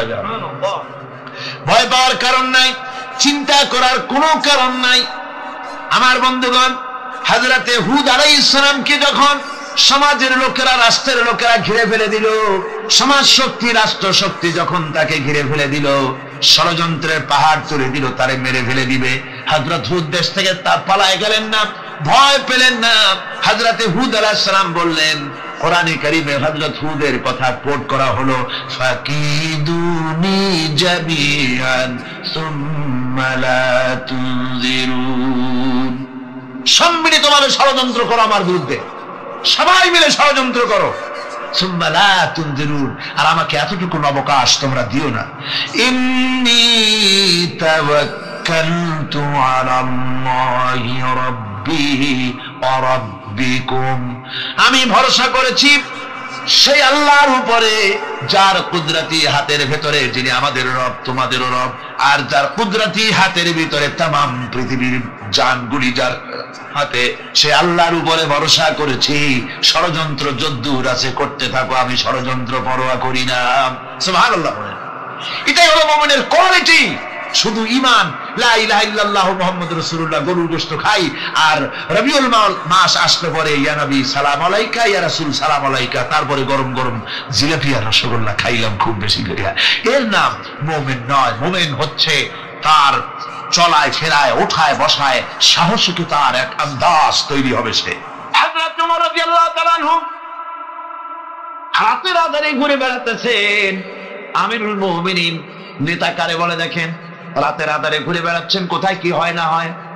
মরুভূমির ভিতরে একটা তাঁবুর মধ্যে আলো জ্বলে, কাছে যে বাচ্চাদের কান্না শুনতে পেলেন, গিয়ে দেখছেন মা কি যেন রান্না করে আর বাচ্চারা কাঁদতেছে গভীর রাত্রে। আমিরুল মুমিনিন বলে, মেয়ে এলো, তুমি তো বড় নিষ্ঠুর, এত রাতে রান্না করো কেন? সকাল সকাল রাঁধতে পারো নাই কেন? সন্ধ্যার সময় খাওয়াই দিতে বাচ্চাগুলি কাঁদতো না। মহিলা বলতেছে, পথিক তুমি কি? তোমার তো আমি চিনি না। আমি এই বাচ্চাগুলি, আমরা কিন্তু মদিনার লোক নই, আমরা মদিনার বাইরের লোক, এই দেশের লোক নাই, বাইরের থেকে এসেছি। মদিনা সরকারের কাছে কিছু পাবো, সাহায্য নেওয়ার জন্য এসেছি, কিন্তু মদিনা খলিফার কাছে এখনো যেতে পারি নাই। আমরা আজকে 3-4 দিন না খাওয়া রয়েছি, ক্ষুধার জ্বালায় বাচ্চারা কান্দে, আমি হাড়িতে কোনো খানা রান্না করি না, বাচ্চাদেরকে সান্ত্বনা দেওয়ার জন্য হাড়ির ভিতরে পানি আর পাথর দিয়ে নাড়াচাড়া করতেছি। আমিরুল মুমিনিন তার পায়ের তলা থেকে যেন মাটি খসে যাচ্ছে, ভয় হয়ে গেল, আল্লাহর ভয় তারি হয়ে গেল তার ভিতরে। বললেন, মা একটু অপেক্ষা করো, দেখি কিছু করতে পারি নাকি। দৌড়ে চলে গেলেন বাড়ি। বৃদ্ধ আসলামকে ডেকে বললেন, বাইতুল মালের দরজা খোলো, বস্তা নিয়ে আসো, আটা ঢুকাও, পেঁয়াজ ঢুকাও, রসুন ঢুকাও, তরি তরকারি ঢুকাও। ঢুকানো হয়ে গেল, বস্তা মুখ বন্ধ। আমিরুল মুমিনিন বলছেন, আসলাম এই বস্তাটারে এবার আমার মাথায় উঠাইয়া দাও। হযরত আসলাম বলেন, হুজুর এই বস্তা বহন করার জন্য আমি খাদিম তো হাজির আছি, আপনি নেবেন কেন? আমিরুল মুমিনিন বলছেন, দেখো যেই দৃশ্য আমি দেখে এসেছি, কিয়ামতে আমারে আসামি বানানো হবে, তোমারে বানানো হবে না, কাজে আমার বোঝা আমার মাথায় উঠাও। আটার বস্তা মাথায় নিয়ে অর্ধেকটা পৃথিবীর প্রেসিডেন্ট আমিরুল মুমিনিন দৌড়াচ্ছেন। বড়ির ভিতরে তাঁবুর ভিতরে ঢুকে বস্তা খুলে দিয়ে আটা বের করে দিলেন, রান্না করো। তরকারি নিজে কুটে সাহায্য করলেন, রান্না বান্না হয়ে গেল। এবার হযরত ওমর বাচ্চা দুইটাকে দুই উরুরু করে নিয়ে রুটি ছিঁড়ে তরকারি মাখায় খাওয়াতে লাগলেন, আর বললেন, মা তুমি খাও। মহিলা খাচ্ছে, হঠাৎ করে মহিলার চোখ পড়েছে এই পথিকের দিকে, এই আগন্তুকের দিকে। তাকায় দেখে লোকটির চোখের পানি দাঁড়িয়ে ভিজে ভিজে পড়ছে। মহিলা বলতেছে, ও পথিক তুমি কে? তোমার তবে চিনি না, তবে আমার মন বলে, তোমার ব্যবহার দেখে আমার মন বলে এই মদিনার সরকার আমিরুল মুমিনিন খলিফাতুল মুসলিমিন ওমর না হইয়া তোমার মতো মানুষ হলে বোধহয় ভালো হতো। হযরত ওমর নিজের পরিচয় দিয়ে নিজের বাহবা নিতে চাইলেন না। তিনি বললেন, মা তুমি আগামীকাল খলিফার দরবারে যাবে, সেখানে আমাকে তুমি দেখতে পাবে। পরের দিন মহিলা কষ্ট করে যখন দরবারে চলে গেছেন, যে দেখেন কি সর্বনাশ, রাত্রিবেলায় যিনি বোঝা বহন করে নিয়েছিলেন তিনিই তো খলিফা। মহিলা কাছে গিয়ে করজোড়ে দাঁড়ায় বলেন, আমিরুল মুমিনিন রাতে আপনি আমার জন্য কষ্ট করেছেন, আমি বিরুদ্ধভাবে আপনার কাছে মাপ চাই, আমারে মাফ করে দেন। হযরত ওমর বলেন, মাপ? উল্টা আমার কাছে মাপ চাইও না, তুমি বলার আগে আমি খোঁজ নিয়ে যে তোমার খাবার পৌঁছাইতে পারি নাই, এই জন্য কিয়ামতের দিন আল্লাহর দরবারে ওমরে আসামির কাতারে দাঁড় করাইও না। নেতা, এই নেতা তৈরি করেছিলেন বিশ্বনবী জনাবে মুহাম্মদ রাসূলুল্লাহ সাল্লাল্লাহু আলাইহি ওয়াসাল্লাম। সম্রাট আকবর নাম শোনেন নাই? কোথাকার প্রেসিডেন্ট? ভারতবর্ষে। কত বড় নাম করা ব্যক্তি, দ্বীন ইলাহি চালু করল, তার নামে আল্লাহু আকবার চালু করল। আল্লাহু আকবার বলতে যেন তারে বোঝানো হয়, জিল্লে ইলাহি বলে ঘোষণা করা লাগলো তাকে। তার সামনে মাথা নত করার ব্যবস্থা করে দিল, কুর্নিশের ব্যবস্থা করে দিল।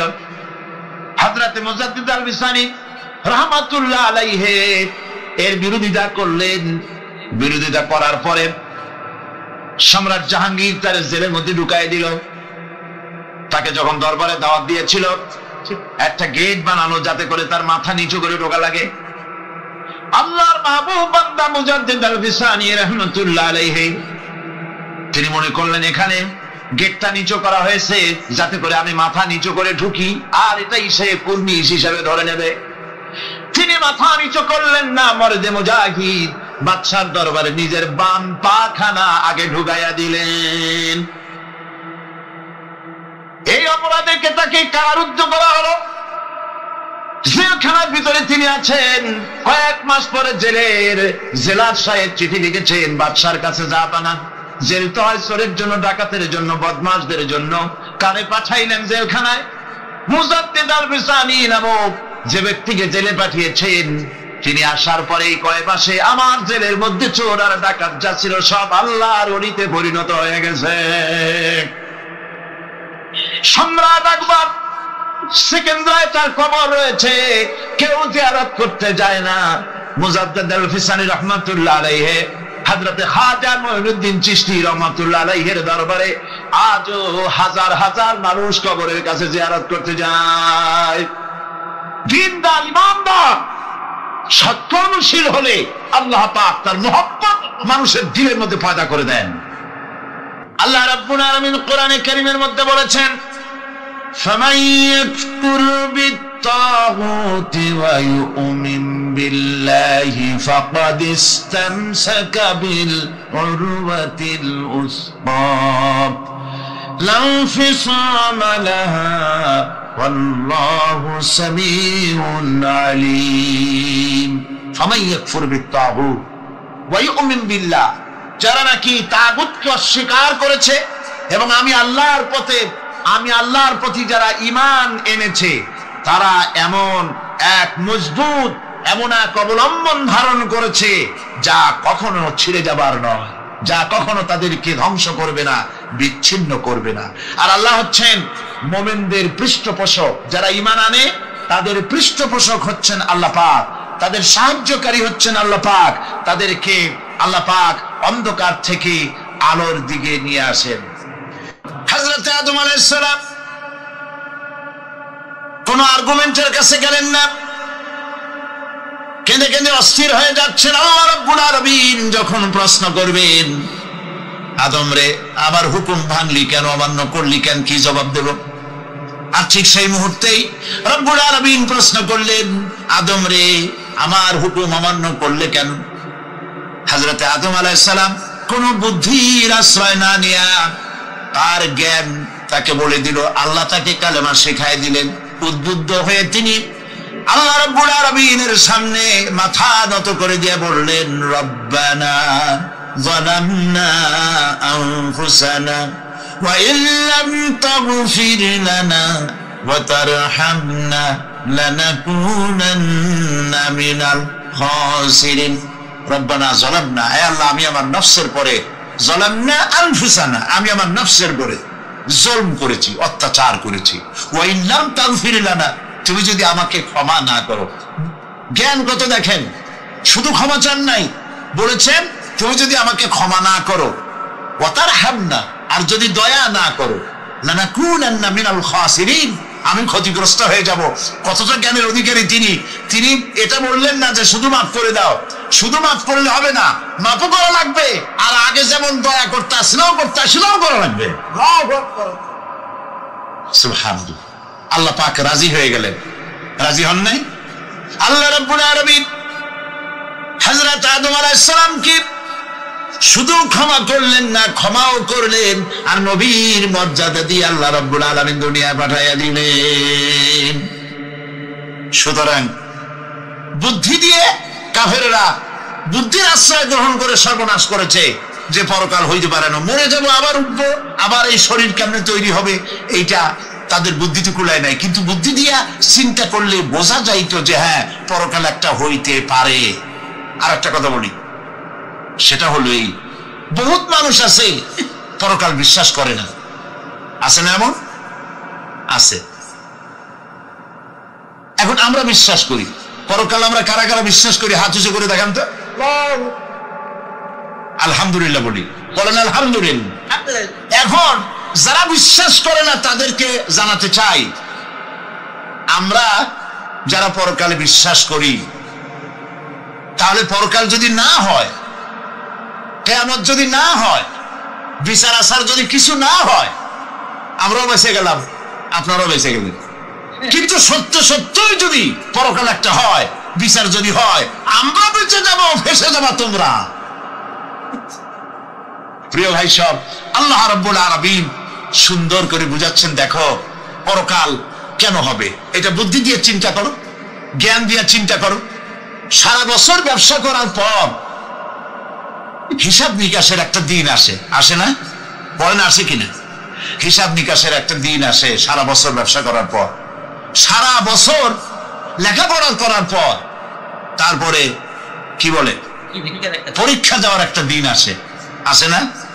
তো সারা জীবন আপনি এখানে কাজ বাজ করবেন, এখানে আপনি ভালো করলেন মন্দ করলেন, এর কোনো জবাব হবে না, বিচার হবে না। এটা পাগলে চিন্তা করতে পারে, আর পাগলেরা চিন্তা করে বলেই তারা বলে, পাগলেরই এটা কথা, মাটির পুতুল যেমনে নাচায় তেমনে নাচি, পুতুলের কি দোষ? মরিয়া দেখেন, এই গান যারা বিশ্বাস করে, মরিয়া দেখেন অবস্থাটা কি হয়। ফেরেশতারা আসা ধোপায় যেমন কাপড় আশ্রয় ওই রকম ঠ্যাং ধরিয়া কবরের মধ্যে আশ্রাবে আর বলবে যেমনি আশ্রয় তেমনি আশ্রয়, ফেরেশতার কি দোষ? কাজেই এই পৃথিবী শেষ কথা নয়, মৃত্যু অবধারিত, মরা লাগবে না।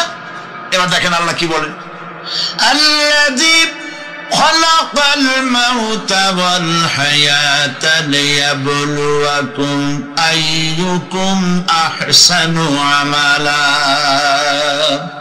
আল্লাহ পাক বলছেন আমি মৃত্যু আর জীবন সৃষ্টি করেছি। কেন করেছি? লক্ষ্য করুন, লিয়াবলুয়াকুম, যাতে করে আমি তোমাদেরকে পরীক্ষা করে নিতে পারি। কি ব্যাপারে? আইয়ুকুম আহসানু আমালা, আমলের দিক থেকে, নেক কাজের মধ্য থেকে, ভালো কাজ এবং খারাপ কাজের মধ্য থেকে, আইয়ুকুম আহসানু দিক থেকে তোমাদের মধ্যে কে উত্তম, কে ভালো মানুষ, এইটার পরীক্ষা নেওয়ার জন্য আমি মৃত্যু আর জন্মের সৃষ্টি করেছি। প্রিয় ভাই সাহেব, খুব লক্ষ্য করুন, জন্ম আর মৃত্যু, জন্ম হলে মৃত্যু হবেই, না হবে না। এই যে একটা ডিউরেশন, একটি সময়, এই সময়টা হলো পরীক্ষার সময়। আমরা যারা পড়াশোনা করেছি, আপনারা পড়াশোনা করেছেন নিশ্চয়ই, কলেজে অথবা হাই স্কুল অথবা মাদ্রাসায় প্রতি বছর একটা করে পরীক্ষা আসে না পরীক্ষা? এই পরীক্ষার ডিউরেশন কত সময়? 3 ঘন্টা। কয় ঘন্টা বলে? 3 ঘন্টা। এই 3 ঘন্টা পরীক্ষা দিতে গিয়ে আপনারা কি কোনো ছাত্রকে দেখেছেন যে প্রশ্নপত্র সামনে নিয়ে গল্প করতেছে, প্রশ্নপত্র সামনে নিয়ে তাস খেলে, জুয়া খেলে, আরেকদিকে তাকায় থাকে? প্রতিটি মুহূর্ত সে কাজে লাগাচ্ছে, প্রতি মুহূর্ত কাজে লাগাচ্ছে। 3 ঘন্টা পুরা হওয়ার 2 ঘন্টার মধ্যে পরীক্ষা তার শেষ হয়ে গেছে, কিন্তু সে চলে যাচ্ছে না, বাকি আরো 1 ঘন্টা আধা ঘন্টা রিভাইজ করতেছে। সে যা যা পরীক্ষা দিয়েছিল প্রশ্ন অনুযায়ী জবাবগুলি ঠিক হয়েছে কিনা সে মিলিয়ে দেখে। কারণ কি? কারণ হলো এই পরীক্ষা যদি ফেল করি, বাপ মায়ের কষ্ট করা পয়সাগুলি বিফলে চলে যাবে, আমি চাকরি পাবো না, আমার জীবনটা 1 বছরের জন্য নষ্ট হয়ে যাবে। এই জন্য সে এত খাটাখাটনি করে পরীক্ষায় ভালো ফল করার জন্য সে পরীক্ষা দেয়, এবং পরীক্ষার রেজাল্ট এই পৃথিবীতেই হয়।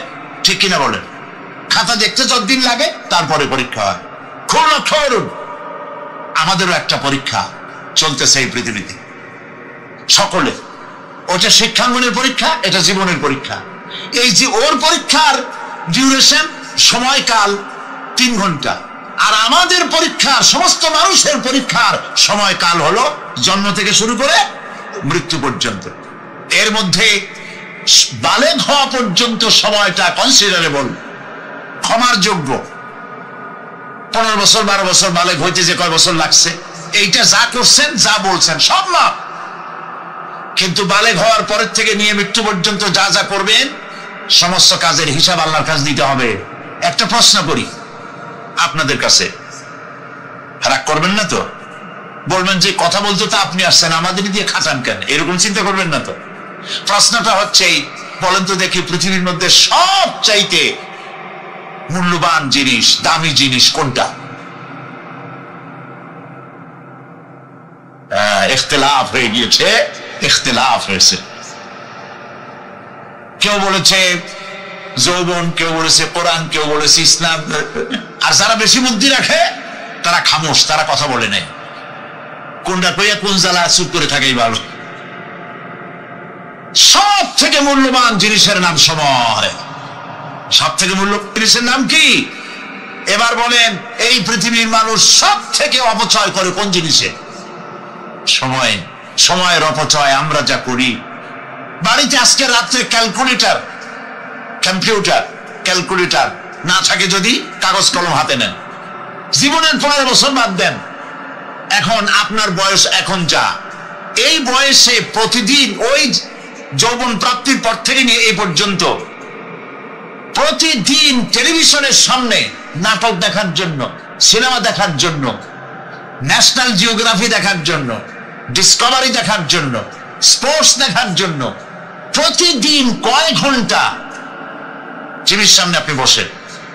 এরপরে আপনি এগুলিকে সপ্তাহে কয় ঘন্টা হয়, মাসে কয় ঘন্টা হয়, বছরে কয় ঘন্টা হয়। বয়স এখন আপনার 50 বছর, 15 বছর বাদ দেন, 35 বছর হিসাব করেন কয় বছর আপনি টেলিভিশনের সামনে বসা ছিলেন? আমার কথা কি মাথায় ঢুকছে? কয় বছর টেলিভিশন আর সিনেমা হলে বসা ছিলেন? চায়ের দোকানে গল্প করতে গিয়ে, আড্ডা মারতে গিয়ে কতটা সময় নষ্ট করেছেন? রবীন্দ্রনাথ, যতীন্দ্রনাথ, যোগীনাথ, তারপরে শরৎচন্দ্র, এই সমস্ত এই নাম মনে আসলো, কবি, সাহিত্যিক, ঔপন্যাসিক, নাট্যকার, তাদের বইপত্র, গল্পের বই, ভূতের গল্প, এই সমস্ত গল্পের বই পড়িয়া জীবনে কতটা সময় নষ্ট করেছেন। সবগুলি এক জায়গায় করেন, সবগুলি এক জায়গায় করেন, এরপরে আপনার চোখ সারা বড় হয়ে যাবে, দেখতে পাবেন আপনার জীবনের উল্লেখযোগ্য 35 বছরের কম করে হলেও 20 বা 25 বছর অপচয় হয়ে গেছে, নষ্ট হয়ে গেছে। ইন্না লিল্লাহি ওয়া ইন্না ইলাইহি রাজিউন। জীবনের সবথেকে মূল্যবান সময়গুলি নষ্ট করে ফেলেছি আমরা। আল্লাহ পাক বলেছেন, পরীক্ষা নেওয়ার জন্যই এই পৃথিবীতে দিয়েছিলাম।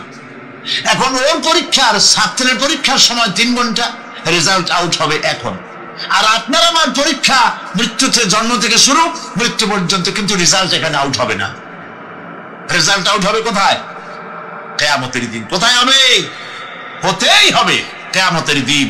সেদিন এই পৃথিবীতে যারা ভালো কাজ করবে, ভালো কাজের জন্য আল্লাহ পুরস্কার দিবেন, আর মন্দ কাজ যারা করবে তাদের জন্য তিরস্কার তারা পাবেই। এই জন্য বিচার, কিয়ামত হওয়া, বিচার হওয়া, এটা বিবেকের দাবি, এটা জ্ঞানের দাবি। যারা বুদ্ধিজীবী দাবি করে, কপাল পোড়া, এরা এটা বোঝে না, এদের মাথার মধ্যে এটা ঢোকে না। ঠিক কিনা বলো? প্রিয় ভাই সব, কিয়ামত হবে এবং কিয়ামতে আল্লাহর দরবারে আমাদের সকলকে উঠতে হবে, এতে কোনো সন্দেহের অবকাশ নাই। এবার দেখেন আল্লাহ পাক এবার যুক্তি দিয়ে বুঝাচ্ছেন। সুবহানাল্লাহ বলেন। তোমরা যারা বলো যে মরে যাব, পচে যাব, মাটির সাথে মিশে যাব, আবার জিন্দা হব কেমনে? আল্লাহ বলে, কেমনে জিন্দা হবা বুঝাই। সুবহানাল্লাহ বলেন। আল্লাহ রাব্বুল আলামিন বলেন, আল্লাহুল্লাযী আরসালার রিয়াহা ফাতুসিরু সাহাবাত فسقناه إلى بلد ميت فأحيينا به الأرض بعد موتها كذلك النشور। আল্লাহ পাক বলেন, লক্ষ্য করে দেখো, সমুদ্রের লবণাক্ত পানিগুলি বাষ্পীয় আকারে মেঘমালায় পরিণত করে দেই, আর বাতাসকে হুকুম করি মেঘটাকে টেনে নিয়ে যাও অমুক জায়গায়। আল্লাহ যেখানে বৃষ্টি দিতে চান, বাতাস মেঘকে ঠেলে নিয়ে সেখানে নিয়ে আসে, বৃষ্টির পানিগুলি পড়ল। আল্লাহ পাক বলেন, আকাশের সেই বৃষ্টির পানি দিয়া মরা জমিনকে আমি জিন্দা করে দিলাম। ফাআহিয়ানা বিহিল আরদা বাদা মাউতিহা, এই মৃত্যু জমিনকে আমি জিন্দা করলাম, সেখানে তুমি বীজ বপন করলে, সেই বীজগুলি, বীজের মাথা ফাটাইয়া চারাগুলি কে বাইর করে দিল? মাটির আস্তরণ, মাটির আস্তরণের মধ্যে কদুর বিচি, লাউর বিচি, আপনারা কদু কর না লাউ বলেন, যেটাই হোক বুঝলেই হইল, কদু অথবা লাউ একই কথা, অথবা যে কোনো শাক সবজি, উদ্ভিদ, এর চারা, এর বীজ মাটিতে দেওয়া হলো, মাটিটা ফেটে চারা, যে পাতা দুটো বেরিয়ে আসলো, এই পাতা কি শক্ত না নরম? তাহলে মাটিটা ফাটাইয়া পাতা দুটো বাইর করে দিল কে? সুবহানাল্লাহ বলেন। রব্বুল আলামিন দৃষ্টান্ত দিয়ে বুঝাচ্ছেন, আলাম ইয়াকুন নুতফাতাম মিন মানিয়্যিন ইউমনা সুম্মা কানা আলাকাতান ফাখালাকা ফাসাওয়া ফাজআলা মিনহু যাওজাইনি যাকারা ওয়াল উনসা। আল্লাহ পাক বলেন, মানুষকে নিকৃষ্টতম মাতৃগর্ভে নিক্ষিপ্ত এক ফোঁটা পানি ছিল না, আমি তার থেকে আকার আকৃতি দিয়ে সুগঠিত করে মানুষের আকার দান করেছি, আর মায়ের পেটের ভিতরে আমি নারী আর পুরুষ বানাইছি, কন্যা সন্তান এবং পুত্র সন্তান বানাইছি। সুবহানাল্লাহ। এখন মানুষের কাছে আমরাও পারি, এই যে ক্লোনিং সিস্টেম একটা শুরু হয়েছে, শুনছেন আপনারা? কথা না কইলে বুঝি কি? ক্লোনিং পদ্ধতি। এটি ক্লোনিং পদ্ধতি বিজ্ঞানীরা যারাই কাজটা করতেছে তারা বিশ্ব সভ্যতাকে বিনষ্ট করার একটি মারাত্মক কাজে তারা হাত দিয়েছে। ক্লোনিং পদ্ধতিতে যে যা কিছু তৈরি হয়, এর আগে ভেড়ার বাচ্চা হয়েছে, ছাগলের বাচ্চা বানাইছে, সেগুলি তার মায়ের মতোই হয়েছে অথবা পিতার মতো হয়েছে। পিতার ডিএনএ নিয়ে একটা পুরুষ জাতীয় জন্তুর ডিএনএ অথবা স্ত্রী জাতীয় একটি জন্তুর ডিএনএ নিয়ে তারপরে বিশেষ প্রক্রিয়ার মাধ্যমে সন্তান, এই বাচ্চা উৎপাদনের ব্যবস্থা তারা শুরু করেছে পশু দিয়ে। এরপরে মানুষ এভাবে করা যায় কিনা সেই চিন্তা তারা করেছে। ইতিমধ্যে নাকি দুটো বাচ্চা হয়েছে, এটা সত্য না মিথ্যা এখনো যাচাই করা যায় নাই। কিন্তু পশুর থেকে যেগুলো হয়েছে সবগুলি রোগ নিয়ে আসছে পৃথিবীতে, গেল 1 নম্বর কথা। 2 নম্বরে ডিএনএর মাধ্যমে যে মানব শিশু পয়দা হয় তার সবগুলি তার মায়ের অনুকরণে হয়, একেবারে অবিকল মায়ের চেহারা নিয়ে আসতেছে, অবিকল পিতার চেহারা নিয়ে আসতেছে। চিন্তা করুন, এই মেয়ে যখন বয়সপ্রাপ্তা হবে তখন তার পিতা কি করে বুঝবে তার বউ কোনটা আর মেয়ে কোনটা? উচিত হবে পৃথিবীর সমস্ত নেতৃবৃন্দ, বিশ্ব নেতৃবৃন্দের ঐক্যবদ্ধ হয়ে এই দুঃসাহসিক কাজকে বাধা দিয়ে বন্ধ করে দেওয়া উচিত। আল্লাহর সৃষ্টির সাথে পাল্লা দিতে গেলে ধ্বংস ছাড়া পথ থাকবে না। লক্ষ্য করেছেন, আপনি সাক্ষী দিলে আজ এক সাক্ষী দেবেন, কালকে বলবেন যে ওই সাক্ষী আমি দেইনি। আজকে সই করেছেন, কালকে বলবেন ওই সই আমি করি নাই। কিন্তু আল্লাহ রাব্বুল আলামিন আপনার ফিঙ্গারপ্রিন্ট, আপনার আঙ্গুলের ছাপ এমন করে দিয়েছেন, এই আঙ্গুল দিয়ে যদি কাগজের উপর একটা টিপ মারেন, টিপ সই করেন, আপনার বাবা কবর থেকে উঠে এসেও বলতে পারবে না যেটা আপনার না। আদম আলাইহিস সালাম থেকে নিয়ে আজ পর্যন্ত, আজ থেকে নিয়ে কিয়ামত পর্যন্ত যত মানুষ পৃথিবীতে এসেছে আর আসবে, কোন মানুষের আঙ্গুলের রেখার সঙ্গে আর একজন আঙ্গুলের রেখার মিল হবে না। এ হচ্ছে আমার আল্লাহর সৃষ্টি, সুবহানাল্লাহ। সুতরাং তিনি বলছেন, আমি মাতৃগর্ভের ভিতরে সন্তান তৈরি করি, সেই সন্তানকে কোনটা কন্যা সন্তান, কোনটা পুত্র সন্তান আমি বানাই। এই কাজটা যিনি পারেন, এবার দেখেন সামনে কি বলতেছেন আল্লাহ, এই কাজটি যিনি করতেছেন, আলাইসা যালিকা বিকাদিরিন আলা আইয়ুহিয়াল মাউতা, এত বড় কাজ যিনি সম্পাদন করেছেন, এক ফোঁটা নাপাক পানি, এক ফোঁটা নিকৃষ্ট গান্দা পানি যা শরীর থেকে নির্গত হলে পরে গোসল ফরজ হয়ে যায়, এমন এক ফোঁটা পানি দিয়ে তোমার জন্মের উৎপত্তি করেছি, আকার দিলাম, হাত দিলাম, পাও দিলাম, চোখ দিলাম, সুন্দর করে বানালাম, তারপরে পৃথিবীতে পাঠালাম। এরপরে তুমি কি করে মনে করতে পারো যে সেই আল্লাহ তোমার মৃত্যুর পরে আবার জিন্দা করতে পারবে না? আলাইসা যালিক, আল্লাহ পাক কি তোমাকে মৃত্যুর পরে, আলাইসা যালিকা বিকাদিরিন, আল্লাহ পাকের পক্ষে এটা কি সম্ভব নয় যে তোমার মৃত্যুর পরে আল্লাহ আবার চিন্তা করবেন? বলেন অবশ্যই পারবেন, বলেন অবশ্যই পারবেন। প্রিয় ভাই সব, আল্লাহ পাকের পরে বলছে, ইয়া আইয়ুহান নাসু ইন কুনতুম ফি রাইবিম মিনাল বা'সি ফাইন্না খালাকনাকুম মিন তুরাব। হে মানব সকল, যদি সন্দেহ হয় যে আমি তোমাদের পরকাল সম্পর্কে, যদি পুনরুত্থান সম্পর্কে যদি তোমাদের সন্দেহ হয়, জানা থাকা উচিত আমি তোমাদেরকে মাটি দিয়ে সৃষ্টি করেছি, মাটির উপকরণ দিয়ে সৃষ্টি করেছি। এই মাটির সাথে মিশে যাবা, আবার উঠানো হবে। মাটিতে কবরের মধ্যে মুর্দা রাখার সময় কি বলি আমরা? মিনহা খালাকনাকুম ওয়া ফিহা নুঈদুকুম।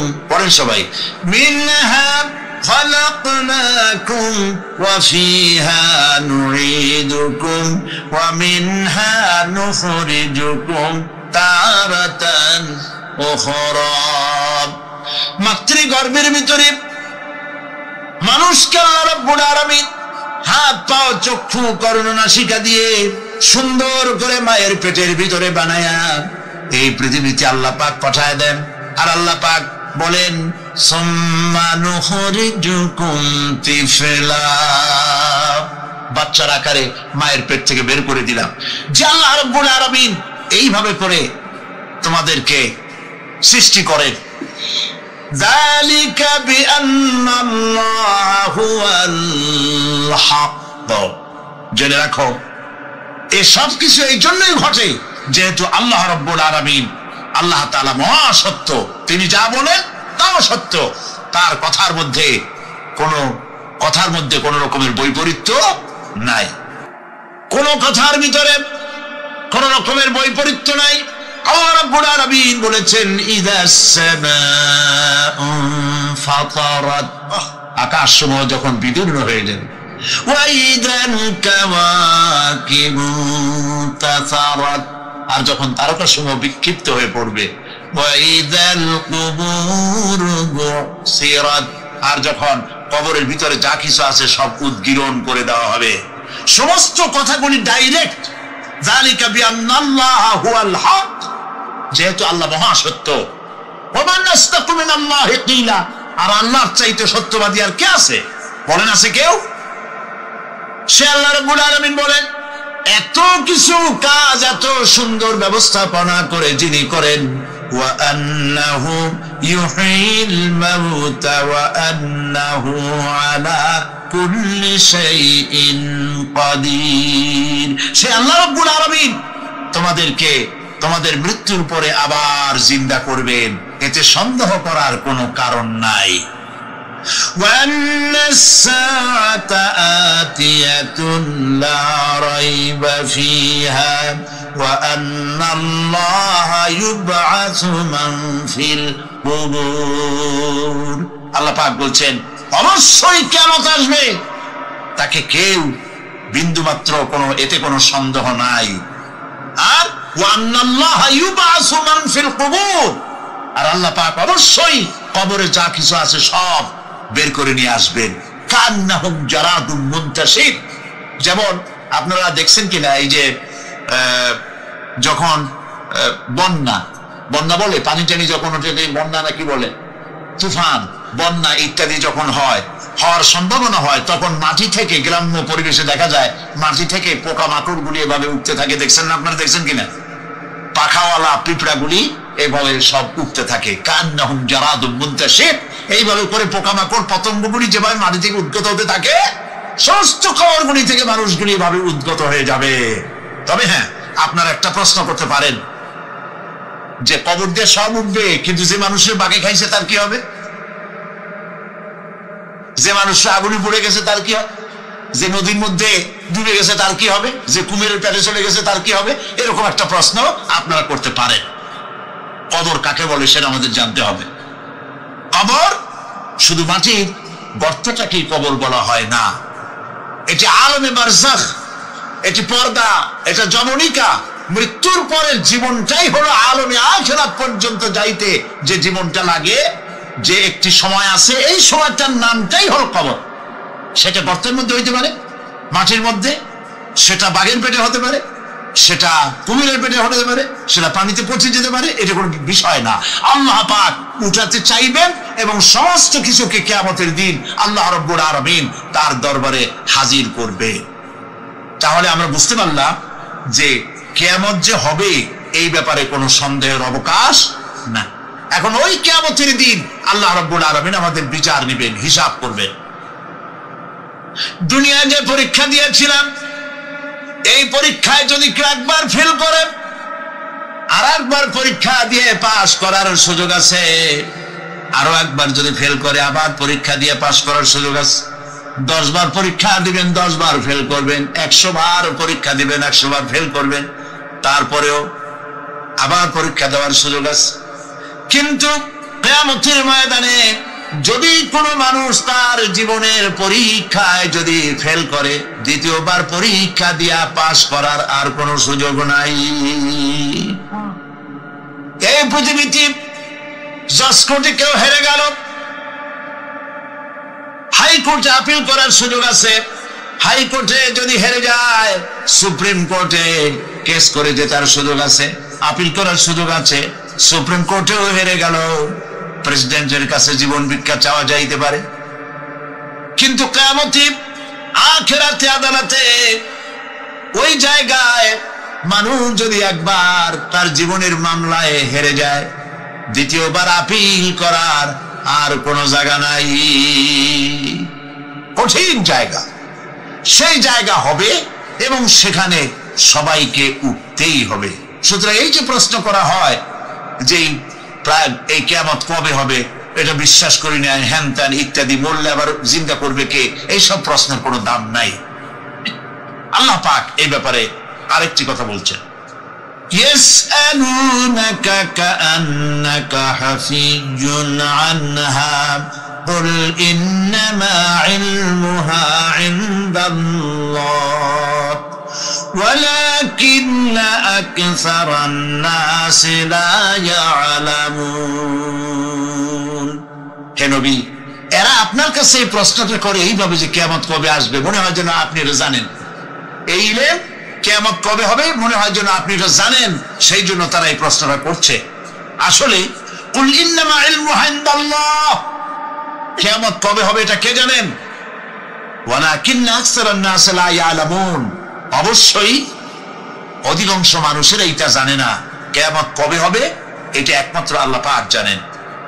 পরকালের জীবন যে হবে এতে কোনো সন্দেহ নাই, সেই ব্যাপারে আল্লাহ পাক বলছেন, আআনতুম আশাদ্দু খালকান আমিস সামাউ বানাহা।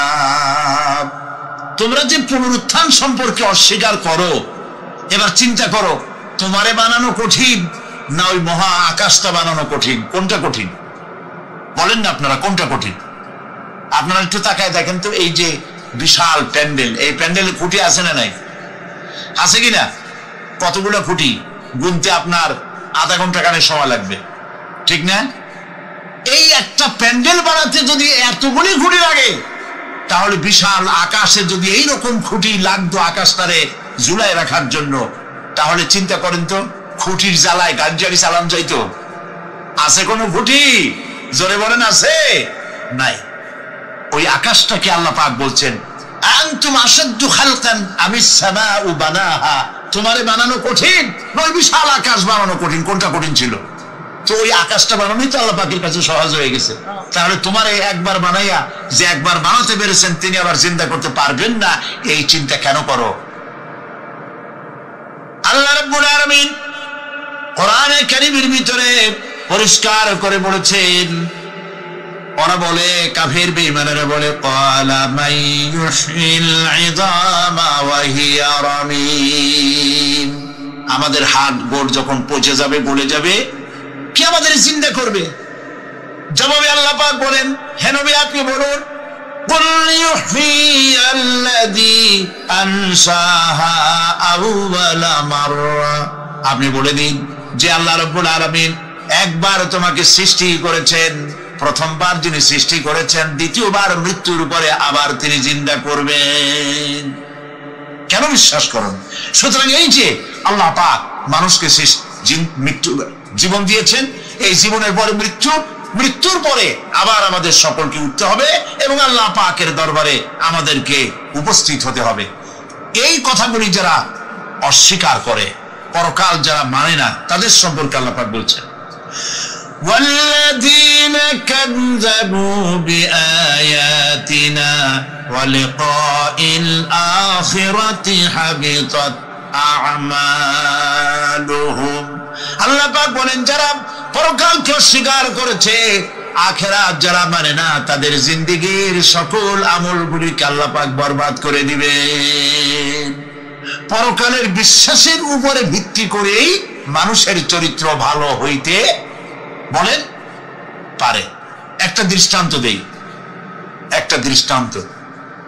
এই যে যারা চুরি করে, ডাকাতি করে, সন্ত্রাস করে মানুষ মারে, সন্ত্রাসগুলি করে কি জন্যে? এদের ধারণা নাই যে আল্লাহ পাক আমাদেরকে উঠাইতে পারবে, আমাদের মৃত্যু হবে, পরকালের চিন্তা নাই বলেই তারা এই কাজটা করে। রাতের আধারে কোটি কোটি টাকার অফার আসছে, কেউ দেখে না, এইখান থেকে, এই টাকার খাওয়া থেকে, অথবা জেনা করা থেকে, অথবা মদ পান করা থেকে গোল্ডেন অপরচুনিটি, সুযোগ আসছে, জেনা করা যায়, মদ খাওয়া যায়, টাকা নেওয়া যায়, অবৈধ টাকা।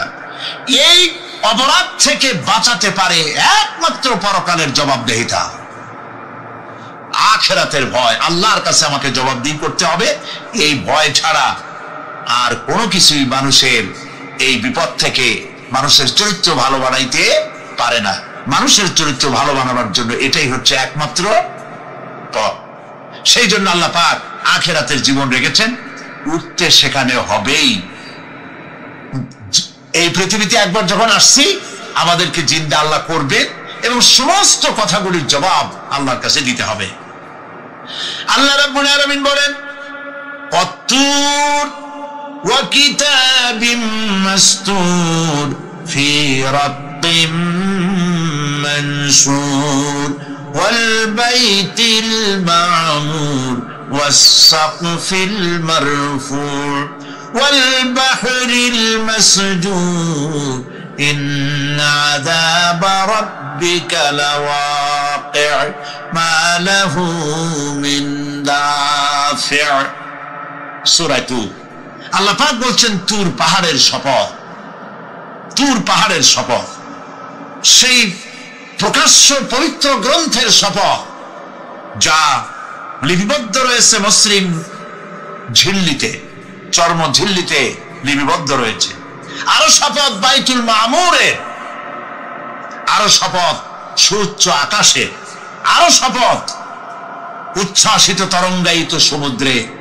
নিশ্চয়ই সেই আযাব আসবে, আযাব মানে কিয়ামত, সেই পরকাল অবশ্যই আসবে।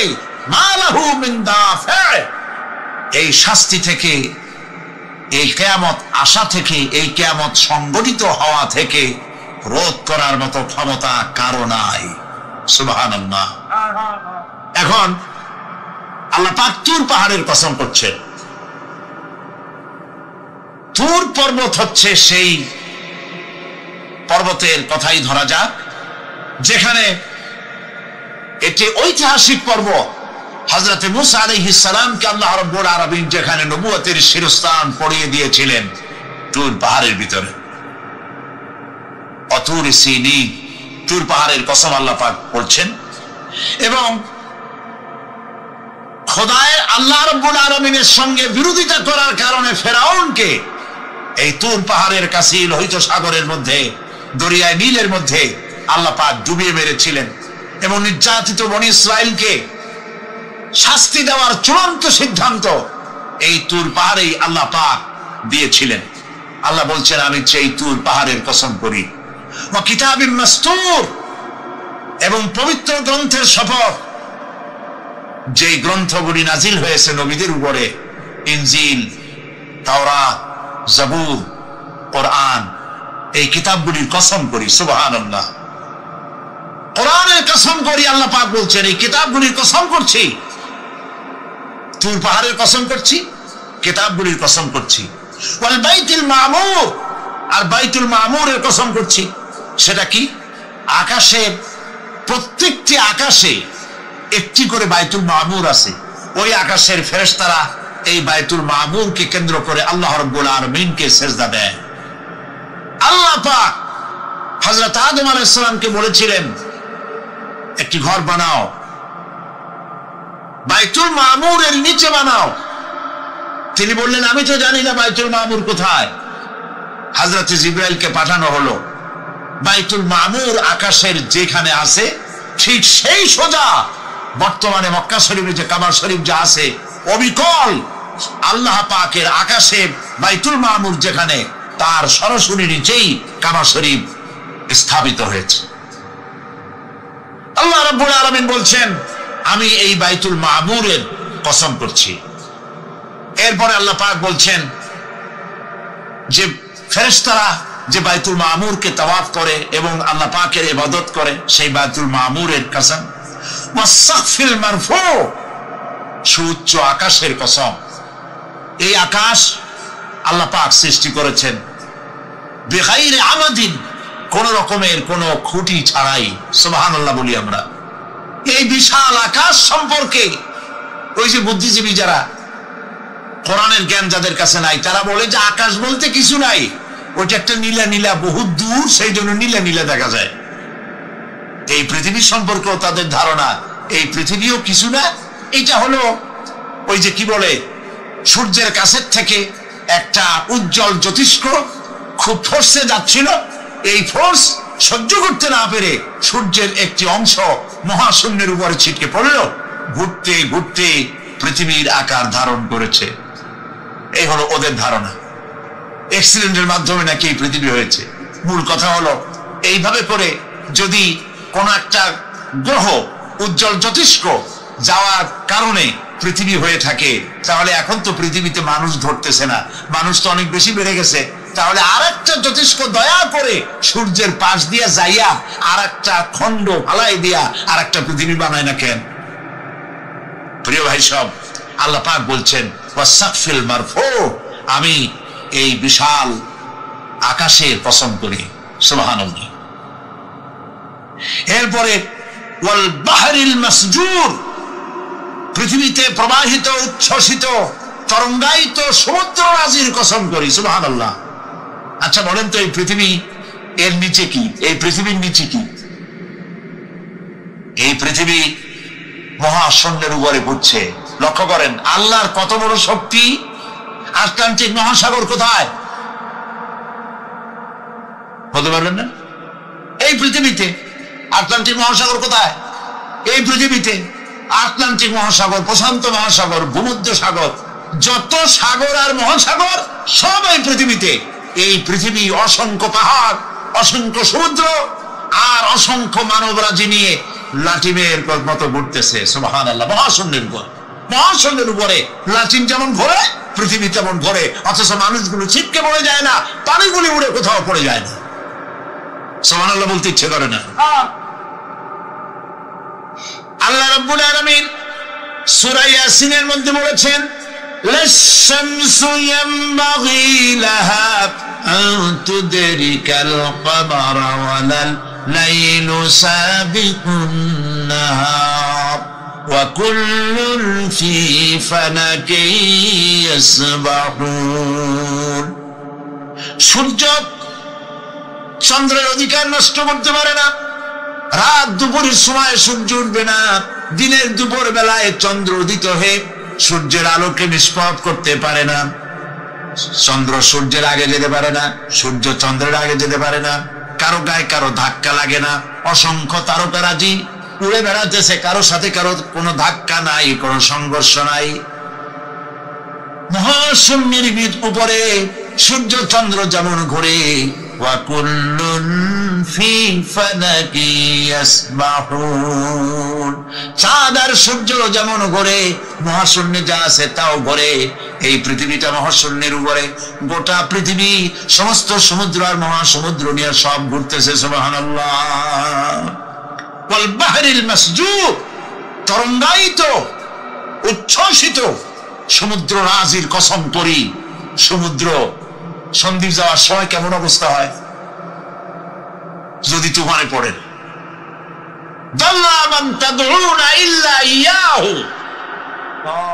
সকলের কথা মানুষ ভুলে যায়। মৌজুন কাল জিবাল, পাহাড়ের মতো যখন ঢেউগুলো আসতে থাকে সবাই সব ভুলে যায়, তখন মনে পড়ে শুধু আল্লাহ। কি মনে পড়ে? আল্লাহ। আল্লাহ কত বড়, সমুদ্রের কাছে যাই দেখেন। সুবহানাল্লাহ।